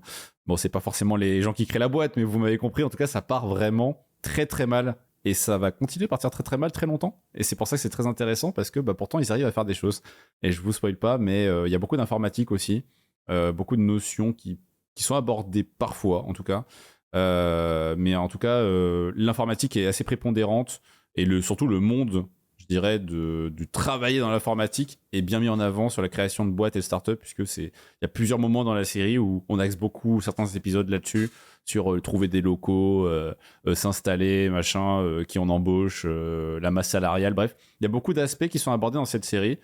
Entre deux scènes où les gens se flinguent, on aborde des trucs d'informatique et d'entrepreneuriat. Voilà, donc je vous la conseille très chaudement. Startup, vraiment, pour moi, c'est une référence à voir. Par contre, ça parle pas forcément d'IA ou de quoi que ce soit du futur. Hein. C'est vraiment une série plus sur une critique de ce qui se passe. Et comme je l'ai dit, de crypto-monnaie, donc vous imaginez bien que c'est plutôt actuel. Voilà, donc je vous la conseille vraiment. C'est une série que j'ai eu du mal à commencer et que j'ai eu du mal à accepter pour la fin en me disant putain c'est fini. Donc c'est ce genre de série là. Voilà les gars. Et je pense qu'on... Attendez, on a fait un peu... En vrai, on a fait un peu le tour de nos chefs-d'œuvre, à moins que Verdad, tu es la petite dernière pour la route. Est-ce que tu... J'avais dit que j'avais une dernière ? On sait jamais. On sait jamais. Je te tends la perche, on sait jamais. Verdad Non, mais je pense que par contre, à un moment, ce qui peut être intéressant, si tu avais parlé éventuellement quelles étaient les pires séries qui parlent de la tech. Ouais, mais avant ça, en fait, je te faisais un appel du coude parce qu'il y en avait une dernière que des gens ont sorti dans le chat à raison. Et voilà, et Eurostar dans le chat vient de capter de laquelle je parlais. Ah oui, Black Mirror, oui. Bah, bien sûr, il a capté. Bravo. Vraiment bravo pour avoir trouvé. Je parlais bien sûr de Black Mirror. Avec son ambiance...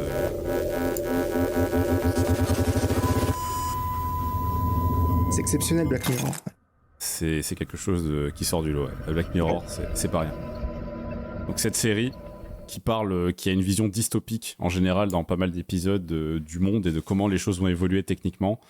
Perso, j'ai eu beaucoup de mal avec cette série parce que c'est une série avec un format très spécial où sauf la dernière saison, on nous dit dans le chat, en effet, la dernière saison n'est pas folle, on est d'accord. Vraiment, tu sens que il y avait des motivations financières derrière la dernière saison. Je l'ai même pas regardé. Bah très bien, ne la regarde pas. C'est mieux. Tu t'es préservé. Mais ouais, la dernière n'était pas folle. Hein. Et Creeper, tu l'as vu toi ou pas, Black Mirror ? Ouais, j'ai vu les 2 premières saisons. Et alors, toi, t'en as pensé quoi ? Comment ça s'est passé pour toi ? Bah pareil, hein. Encore beaucoup de questions sociétales et de qu'est-ce que ça va devenir le futur. Est-ce que t'as passé des nuits blanches à réfléchir au sens de l'humanité ? Non. Parce que quand même, cette série, elle retourne des cerveaux. Enfin, il y a des moments, des épisodes. Elle est putain de pessimiste, hein. Oui, ça, vraiment. Vraiment, tu perds foi en l'humanité quand tu vois cette série. Ouais. Après, tu te rappelles ce qu'on a fait dans le monde et tu te dis, on aurait vraiment pu le faire. Non, mais surtout, ce qui est intéressant avec cette série-là, c'est que tu le remets en parallèle avec des choses existantes de l'actualité, et tu vois que sur certains coups, elle était tombée juste. Je pense notamment à l'épisode sur le fait, je pense que ça va parler à beaucoup de monde, où les gens se notent entre eux par le biais d'une application, en fait. Et si t'as pas une certaine appréciation, si t'as pas une certaine note, tu ne peux pas accéder à certaines habitations, à certains services, etc. Mais c'est vrai que tu parles de la Chine, là. Et je parle de la Chine. Voilà. On est bien d'accord, ouais. Ok. On est bien d'accord. Merci. Mais c'était dans un épisode de Black Mirror, en fait, avec poussé, évidemment, à l'extrême sur plein de points, mais ça existe, en tout cas dans une partie du monde, ce principe existe. C'est génial, non? Tu trouves pas ça bien, toi, qu'une IA, enfin, qu'avec de l'IA, avec de la surveillance, on puisse analyser et mettre des notes à tout le monde et avoir une société qui évite que des gens qui soient mal notés, donc de mauvais citoyens, puissent accéder à de la technologie. Ne serait-ce que. Non, mais tu sais, des gens, tu sais, ces gens-là qui méritent pas grand-chose, ça serait quand même dommage qu'ils puissent vivre quelque part. Écoute, Silver, je te souhaite bon voyage pour la Chine. Voilà. Écoute. Je viendrai pas te voir. Je trouve qu'il y a de bonnes usines là-bas. Mon iPhone se porte très bien. Je sais pas de quoi tu parles. Et tes Nike aussi, voilà. Voilà, bien sûr, bien sûr. Non, mais en effet, Black Mirror, c'est... Enfin, je trouve ça vraiment incroyable. Certains épisodes, par contre, pour moi, il y a beaucoup de hauts et de bas au niveau des épisodes. Ouais, ça dépend vraiment lesquels. Voilà. Mais tous ceux qui parlent de technologie, en général, ceux qui vont vraiment dans la techno, sont des masterclass. À chaque fois, c'est des épisodes qui marquent, en fait. Des fois, tu les oublies un peu après coup, mais si on te rappelle un peu de l'histoire, tu te dis j'ai déjà eu ça, j'ai déjà vu ça, et à chaque fois, ça vient de Black Mirror. À moins que vous ayez lu plein de livres de SF, bah, ça donne beaucoup de rêves que vous aurez eu de lecture de livres de SF, mais dans des petits épisodes de 1h20, je crois, c'est-à-dire combien? Ouais, à peu près 1 heure. C'est des mini-films, en fait, les épisodes de Black Mirror. C'est même pas une série, en fait, c'est juste un groupement de films, finalement, de longs métrages qui durent 1 heure et quelques, quoi. Donc... c'est pour moi, vraiment bien écrit sur des sujets. Comme tout à l'heure, je parlais du sujet de la robotique. Ça me rappelle un épisode justement avec justement un androïde, et ça soulève une super bonne question sur justement l'émotion, en fait, le robot qui ressent des émotions. Est-ce que c'est des vraies émotions? Est-ce que ça fait partie d'un programme? Etc. Donc non, c'est vraiment super bien fait. Et c'est pour ça aussi, quand tu regardes les séries que moi je vous ai proposées, elles ont toutes le point commun d'être généralement des séries en lien avec la science-fiction. Parce que généralement, le but de la science-fiction, c'est de poser des questions sociétales. Black Mirror, c'est totalement ça. C'est d'ailleurs rien que le titre, hein, c'est. Je pense que ceux qui ne savent pas Black Mirror, ça fait juste référence à l'écran du téléphone portable. Donc non, moi la science-fiction, pour moi c'est super important, c'est pour ça que j'ai cité généralement des trucs de science-fiction, parce que ça nous amène à poser des questions, quelquefois de façon un peu plus parlante, voire un peu plus poussée à l'extrême, que si on faisait une série un peu plus réaliste. Je vois ce que tu veux dire. Ouais, c'est... Mais justement, je pense que c'est ce qui fait le... Ouais, je sais pas pour vous, mais moi je me suis toujours senti bizarre après un épisode de Black Mirror, parce que cette série... Elle est vraiment, elle a une mise en scène qui est faite vraiment pour que tu le vives, quoi. C'est vraiment le réel ce qui se passe, alors que pourtant c'est dans le futur. Mais ils prennent le temps. C'est pour ça que les épisodes durent 1 heure et quelques d'ailleurs, c'est que ils prennent vraiment le temps. Tu vois, si jamais t'as un personnage dans une famille, c'est pas le film américain où t'as le père qui juste rentre chez lui et fait un café et va coucher son gosse et après il part au travail. Non, tu prends vraiment 15 minutes dans la famille, on prend le temps et ils incluent la technologie subtilement dans la situation et vous le vivez avec eux. Et ce qui fait que tout ce qui se passe, vous allez le vivre x3, enfin puissance 3, puissance 2, autant que vous voulez. Mais bref, ça va vous marquer. Parce que la mise en scène fait que l'histoire, tout ce qui se passe dedans, déjà d'une part est super bien écrit, comme tu l'as dit, mais en plus c'est mis en scène de façon à ce que ça marque. Et je crois que c'est une des séries peut-être qui marque le plus, en fait. Enfin, de moi que je connaisse, peut-être une série qui fait le plus en sorte que les choses rentrent, tu vois. Quand t'as vu un épisode, tu peux pas juste te dire... Bon, on va manger. Non. Quand t'as vu un épisode de Black Mirror, c'est laisse-moi. Je dois réfléchir. Faut que j'aille repenser ma vie. Faut que je revoie. Est-ce que je rachèterai un iPhone après ça, tu vois? C'est typiquement la série. Je me souviens quand je regarde avec ma copine où tu fais. Tu te regardes, en fait, tu vois, t'as la fin, t'as le générique, et puis tu te regardes avec la personne avec qui t'as regardé, t'as fait ça. What? Est-ce que t'as vu ce que je viens de voir? Qu'est-ce qu'on vient de voir? C'est ça. On a Eurostar qui nous dit, c'est ça, tu as envie d'en parler après. Exactement. Ouais. Exactement. Ça amène au débat. Bien vu. C'est ça. C'est vraiment ce que j'en retire de Black Mirror, c'est que quand tu regardes un épisode, c'est vraiment le truc d'aller voir un film avec quelqu'un, par exemple, c'est vraiment pour en débattre après. Black Mirror, il n'y a pas un épisode qui prête pas au débat, à se dire, tiens, est-ce que vraiment ça va se passer comme ça dans le futur? Est-ce que vraiment des gens vont faire ça? Spoiler, souvent oui, mais... Une 4, c'est pas de la merde. Ça, faut pas le dire. ça se discute pas, après, ça se discute vraiment pas. Même en regardant avec quelqu'un de bon public, on s'est dit, d'un commun accord, c'était vraiment de la merde quand même. Donc non, c'était bien de la merde. Donc voilà, arrêtez-vous, saison 3, c'est très bien. Mais Black Mirror, franchement, à ne pas louper. On n'arrête pas de dire pour pas mal de séries, mais... Celle-là, s'il vous plaît. Et je vous dirais, même s'il y a des épisodes que vous aimez pas, vous pouvez arrêter de les regarder parce qu'ils sont très différents.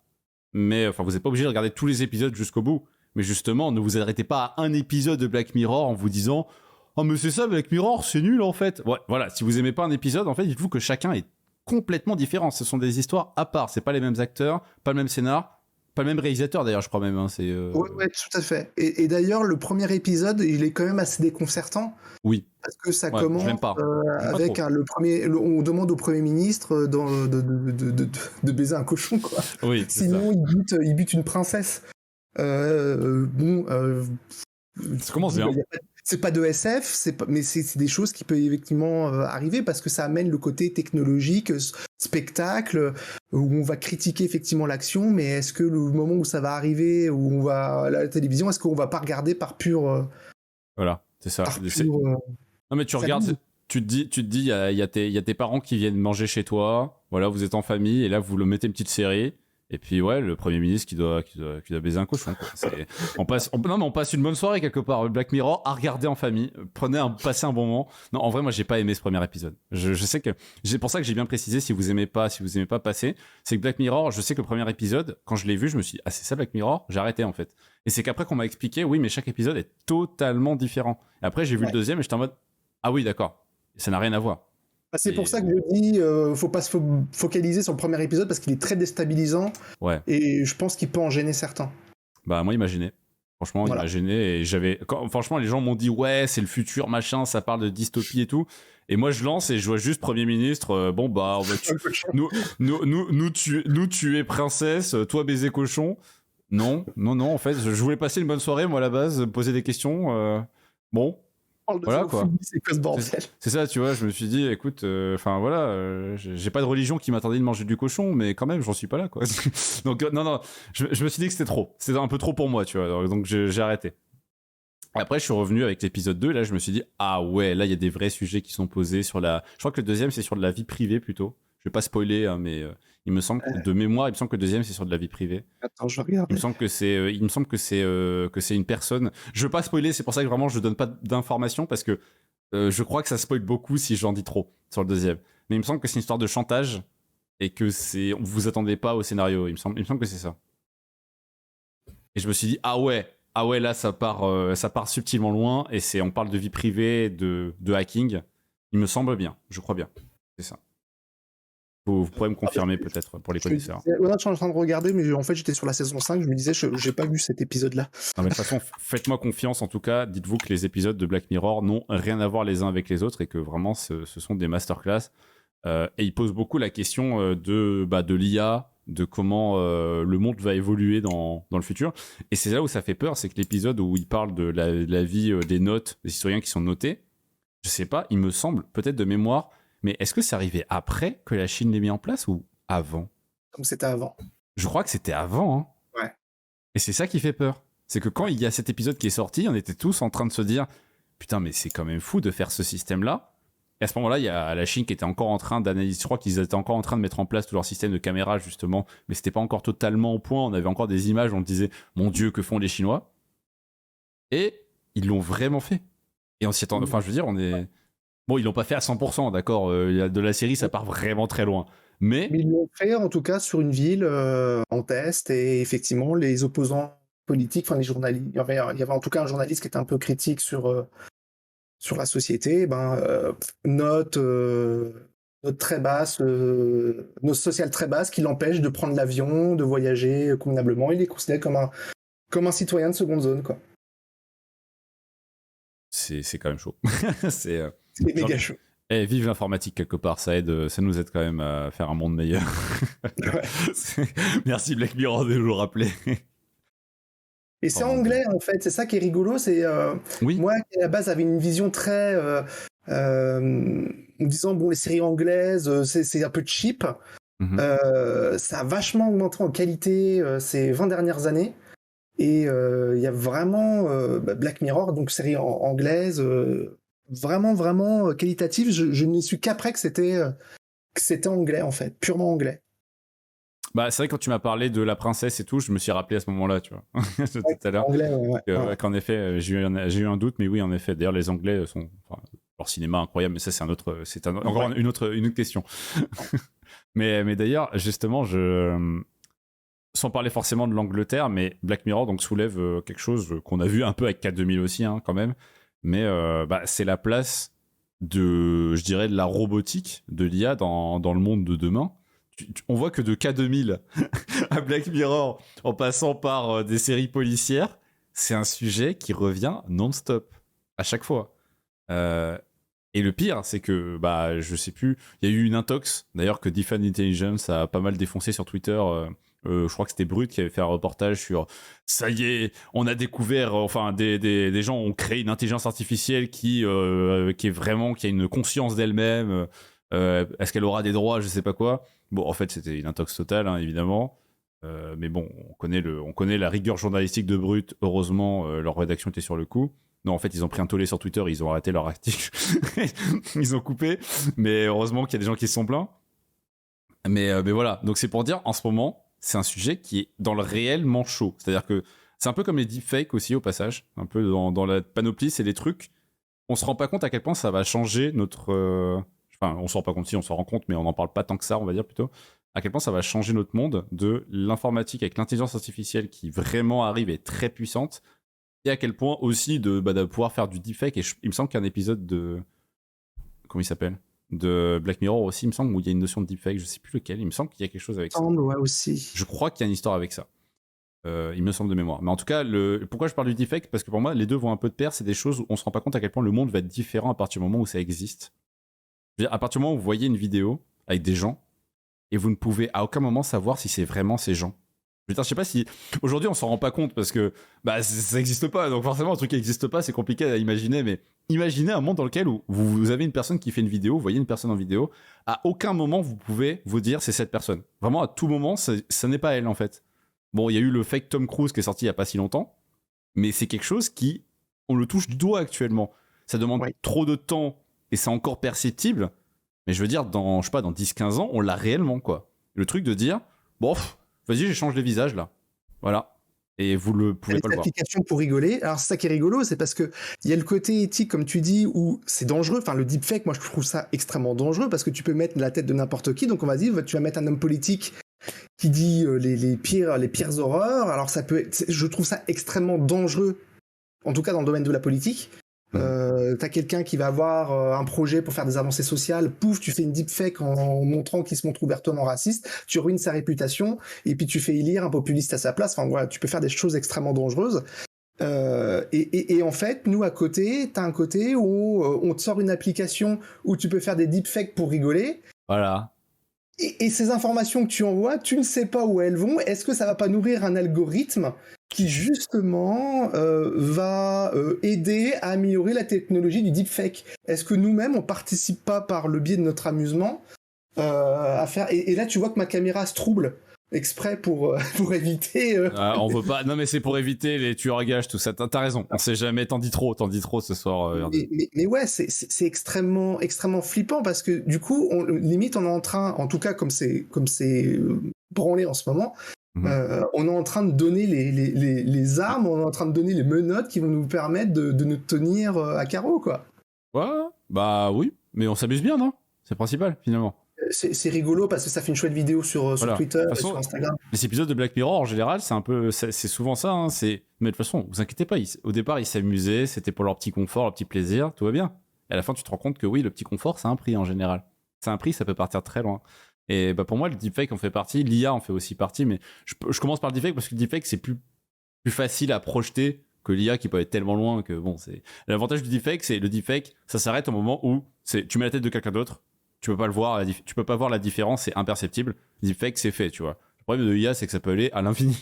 C'est le sujet qui peut aller beaucoup plus loin. Et est-ce qu'il faut pas finalement de l'IA pour faire du deepfake? Donc c'est le problème aussi. Ouais, Creeper, t'as pas envie d'utiliser un petit logiciel de deepfake là? C'est pas un truc qui t'intéresse, toi? On peut s'amuser, hein, mais.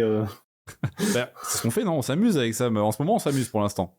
Pour l'instant, c'est ça. On s'amuse, on rigole. Grâce à ça entraîne les algos. Il y a des choses très drôles à faire. Hein. Il y en a, ils s'amusent à piquer la notoriété des autres avec du deepfake. Bah, Tom Cruise, ouais. Le compte. Ouais, il y a eu la même récemment avec. Il y a eu la même récemment avec Elon Musk. Ah bon? Ah, tu m'as pas. Ouais, il y a un Chinois qui essaye de se faire passer pour le sosie d'Elon Musk. C'est quoi? Attends, mais comment ça? Dans quelles circonstances? Genre, pourquoi? Bah, sur les réseaux. Ok. J'en sais pas plus, mais j'ai vu ça passer vite fait.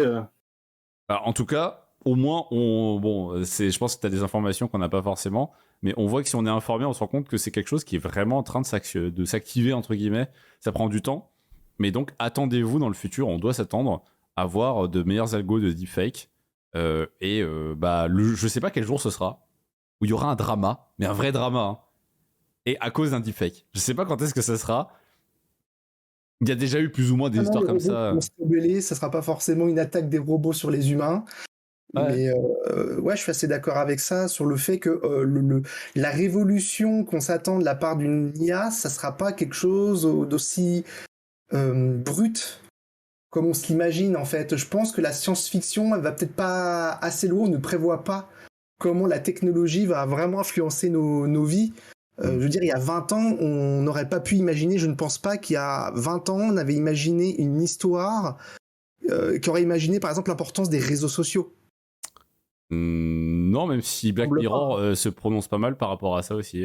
Mais ça date un petit peu quand même aujourd'hui, Black Mirror. Enfin, mais disons que c'était plutôt imprévisible il y a encore 20 ans, alors que Facebook et Twitter n'existaient même pas. D'accord, ouais. Tu vois ce que je veux dire? Là, on va rentrer, je pense, avec l'arrivée des intelligences artificielles. Alors déjà, nous, l'intelligence artificielle, on s'imagine tous, oh là là, une intelligence artificielle qui sera capable de penser comme des humains. Je pense pas que les développeurs qui seront payés par des multinationales, la multinationale va dire, allez, je mets 20 milliards sur la table et je veux que mon IA pense comme un humain. Non, je pense qu'il va dire, je veux surtout pas qu'elle pense comme un humain. Je veux tout l'inverse. Je veux qu'elle calcule, mais je veux qu'elle ait l'air de le penser.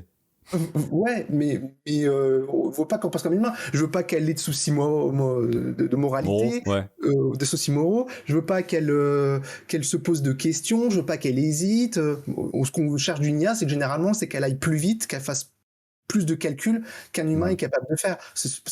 On cherche pas réellement à copier. Ça peut être du côté de l'université, mais l'université n'a pas les moyens des multinationales d'injecter des millions et des millions dans des projets. De toute façon, on voit les produits probants qui sortent aujourd'hui avec de l'IA, et en général, ça a pu être en rapport avec du dev, des outils très techniques.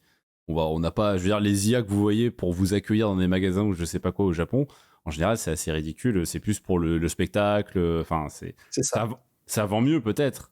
Mais c'est pas là qu'est la pointe de la technologie et de l'IA. Je veux dire, les boîtes qui font des robots même là au niveau de la robotique, au niveau de l'IA c'est encore autre chose, quoi. Je veux dire, la robotique c'est une chose, ça fait du spectacle, mais pour ce qui est vraiment avoir une IA qui réfléchit ou qui semble réfléchir et avoir un cerveau, c'est vraiment un autre comment dire, c'est complètement un autre sujet d'un point de vue technique. Mais quand je vois je sais pas si on utilise les bons termes. Un jour, il faudra qu'on invite Defend à participer. Hein. Je pense qu'il sera bon pour là-dessus sur ce genre de sujet pour aller plus loin. Mais quand on voit ce qui se passe avec la notion de nœuds, comme les nœuds du cerveau, c'est pour réfléchir. Quand on voit qu'on en arrive à ça, et je vous dis, moi perso, je suis toujours choqué de GitHub Copilot. Je tiens quand même à le dire. Le niveau est énorme. De la notion de à quel point un robot peut comprendre le contexte, un contexte, et juste. Je sais que normalement, c'est une des choses les plus dures à faire avec une IA, il me semble. Vous me dites, si je me trompe, même dans le chat, vous pouvez me reprendre. Mais il me semble que le plus dur, c'est de faire percevoir un contexte. Par exemple, si je dois parler à un robot aujourd'hui, il faut que le robot comprenne dans quel contexte je lui parle, en fait. Parce que c'est bien qu'il comprenne ma phrase. Mais pour l'interpréter, il doit comprendre le contexte. Et ça, la compréhension du contexte, c'est un boulot incroyable. Et GitHub Copilot avec le code, je trouve ça impressionnant à quel point il arrive à recouper avec sa base de données pour comprendre le contexte dans votre code et réussir à le compléter avec ce que vous voulez en fait. Et ça, perso, j'en parle quasiment à chaque émission parce que c'est quelque chose qui m'a... pas qui me traumatise, faut pas exagérer, mais c'est quelque chose qui me marque profondément parce que je vois venir le truc qui vraiment va changer beaucoup de choses dans pas si longtemps, quoi. Je trouve qu'on sous-cote ce qui est en train de se passer à ce niveau-là aujourd'hui, personnellement. Mais comme je te disais, on participe nous tous les jours, mais dans un truc aussi bête que le CAPTCHA. Quand on te demande de choisir sur la photo, désigne les 3 camions de pompiers. Enfin les camions de pompiers, en fait l'intelligence artificielle elle sait pas du tout quels sont les camions de pompiers. C'est toi en désignant les camions de pompiers que tu vas nourrir l'algo en disant ça c'est les camions de pompiers, donc après il va dire ok un camion de pompier ça se caractérise par ça, et au bout d'un moment en fait le truc qui partait de rien va apprendre de nous nos expériences, et dans un truc aussi con que le CAPTCHA. Et donc ouais c'est flippant en fait dans ta vie de tous les jours. La robotique va apprendre juste de notre observation, mais sur des trucs aussi banals que taper un clic pour rentrer sur un site. Moi, c'était quoi le CAPTCHA sur le site pour aller payer ton électricité, quoi. C'est fou. C'est fou quoi, de ce qu'on fait actuellement, et c'est un côté, je trouve, assez flippant si on n'y prend pas garde, ouais. Je pense qu'en tout cas, c'est pour ça d'ailleurs qu'on en parle aujourd'hui. Hein. C'est que, je trouve que c'est quelque chose dont, on n'en parle pas tant que ça. Hein. Enfin, je trouve dans les conversations de jour le jour. Et pourtant, il me semble que c'est un sujet qui va drastiquement changer nos vies dans pas longtemps là. Je veux dire, on parle pas de dans 50 ans là. On parle de, allez, je dirais dans un horizon de 5 à 10 ans. Mais 5 à 10 ans dans l'échelle d'une vie, c'est pas tant que ça, vous voyez. Et pourtant, ça va changer énormément de choses. Moi, je parle de Copilot parce que je me dis, si aujourd'hui ça fait ça fait quoi dans 5 ans? À moins qu'ils se mettent à dormir et qu'ils fassent plus rien et que ça reste la même chose. Mais s'ils bossent autant qu'ils ont bossé pour le faire au départ, ça va jusqu'où c'est capable d'anticiper les besoins? À quel point? Et qu'est-ce que ça va changer dans une industrie comme la nôtre, par exemple? Et on en avait un petit peu parlé dans un TPMC, et je garde ce sujet un petit peu parce que pour moi, c'est un signe dans notre métier du truc. Après, il y a d'autres choses. Par exemple, on nous dit dans le chat que dans une émission de Mi-Code, donc il y avait une IA qui générait du texte de chat, et que c'était vraiment impressionnant. Et en effet, on a aussi des IA qui génèrent des choses impressionnantes, notamment pour du texte, notamment pour des images. Je crois avoir vu passer des tweets de Diffen, par exemple, qui avait même changé son avatar surtout sur les réseaux sociaux de manière générale, qui est un avatar auto-généré, je crois. Et de plus en plus, on a cette notion d'IA qui crée des images. D'ailleurs, en parlant de ça, ouais, j'ai peur. On a une œuvre, toute une partie a été récupérée grâce à l'IA. Il y avait un bout de la toile entière du tableau qui avait été perdu. D'accord. C'est genre, elle a généré ça en partant de zéro, juste dans le contexte de l'image, c'est ça? C'est ça. Mais et ça a été gardé officiellement, ou qu'est-ce qui s'est passé derrière? Oui, elle a été gardée officiellement. Après, je sais plus ce qui s'est passé exactement, mais en tout cas, elle a pu être... Comment on appelle ça? Restaurée, on va dire. Restaurée, c'est ça. Ouais, donc ça rentre vraiment dans plein de domaines différents. Aujourd'hui, on est dans des applications un peu de thèse, de base. Encore une fois, on est aux prémices aujourd'hui. Mais comme tu disais, Verdad, c'est dans le passé, on avait les prémices des réseaux sociaux. On se rend pas compte à quel point les réseaux sociaux ont bouffé le monde entier et nos vies en général. Et moi, je vous fais le call aujourd'hui, et c'est pour ça qu'on en parle encore aujourd'hui, après avoir parlé des séries pendant cette soirée. Parce que quand vous regardez la moitié des séries dont on a parlé aujourd'hui, il y a toujours des petits points d'accroche sur ce sujet-là, subtil ou pas. Même dans mon fameux Silicon Valley, il y a des petits clins d'œil à l'IA et aux avancées drastiques dans le domaine, à ce que ça proposera plus tard. Voiture autonome, tout ça, Uber qui vire tous ses chauffeurs, bref, vous connaissez. D'ailleurs, on rappelle quand même que Uber, l'entreprise, dès le début, dans son investissement, très rapidement, a investi pour virer tous les chauffeurs grâce au pilotage automatique. Là aussi, on n'est pas vraiment sur de l'IA, mais on est sur des technologies dont on parle dans certaines séries d'ailleurs. Il y a une série sur Uber, mais je pense qu'on en parlera peut-être dans un prochain TPMC, et qui est une masterclass à regarder aussi sur la création de Uber. Et vous découvrez qu'ils veulent remplacer leurs chauffeurs très rapidement. C'est leur premier investissement qu'ils ont fait dès qu'ils ont eu vraiment les thunes. C'est ils ont recruté des gens de chez Google, ils les ont débauchés, et ils les ont embauchés chez eux pour créer de l'IA, pour aller faire du pilotage automatique, pour dégager tous les chauffeurs. C'était leur objectif dès le départ. Mais bien sûr, on aide nos chauffeurs. Vraiment, on veut leur liberté. On les paye bien, quoi. Bien sûr. Bien sûr. Non, mais c'est quand même incroyable de voir comment ça fonctionne. Et moi, je pense que c'est important de faire des rappels là-dessus et d'en parler et d'en discuter parce que si les réseaux sociaux ont fait sont devenus ce qu'ils sont devenus entre les années 2000 et maintenant, qu'est-ce que va devenir l'IA entre maintenant et en 2040 ? Et comment on fait par rapport à ça ? Et est-ce qu'on n'a pas moyen de mieux s'en sortir si on a des connards de temps en temps qui en parlent un soir en essayant de réfléchir sur le sujet ? Parce que je pense vraiment qu'on le vit différemment si on s'en rend compte et que juste on se réveille pas dans 10 ans en se disant « Ah oui, tu t'as vu la nouvelle ?» Ouais, c'est juste à midi comme ça en passant. Non, je pense que c'est des sujets qu'il faut vraiment réfléchir. Clairement, puis je pense, c'est un truc que moi je dis très très souvent parce que à chaque fois, bon, je suis plutôt politisé comme garçon, mais je ne dirais rien, mais ce que je veux dire, c'est que c'est un gros mot, dire qu'on parle ou qu'on aime la politique, c'est un gros mot, mais tout est politique. Tout le monde en fait, voilà, exactement. Sans le savoir, en parlant du beurre, forcément, on va parler politique, parce que le simple fait, ok, on va parler entrepreneuriat sur la société, mais le fait que tu te dises, voilà, son but, c'est de virer tous les employés, c'est de ne plus avoir de chauffeurs, ça a un impact politique. Que ce soit de droite ou de gauche, ça va avoir un impact, quoi. Donc, je vais dire l'impact, c'est que grâce à ça, des postes de développeurs ont été créés, et c'est très bien. Je trouve ça génial de troquer des chauffeurs contre des développeurs. Je prêche ma paroisse. C'est génial, il n'y a pas de problème. Bon, bien sûr, par contre, t'as 3 développeurs pour 500 chauffeurs virés, ça c'est un détail, bien entendu. Non, en vrai, ça fait partie de l'histoire du monde. On peut pas non plus.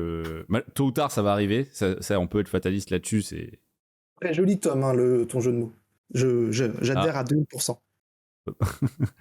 On ne peut pas avoir le beurre et l'argent du beurre. Merci beaucoup. Merci à vous les studios. Bonne soirée. Non, même si c'est vrai qu'on arrive quelque part un peu sur la conclusion un peu de cette soirée que j'ai bien appréciée, soit dit en passant, mais voilà.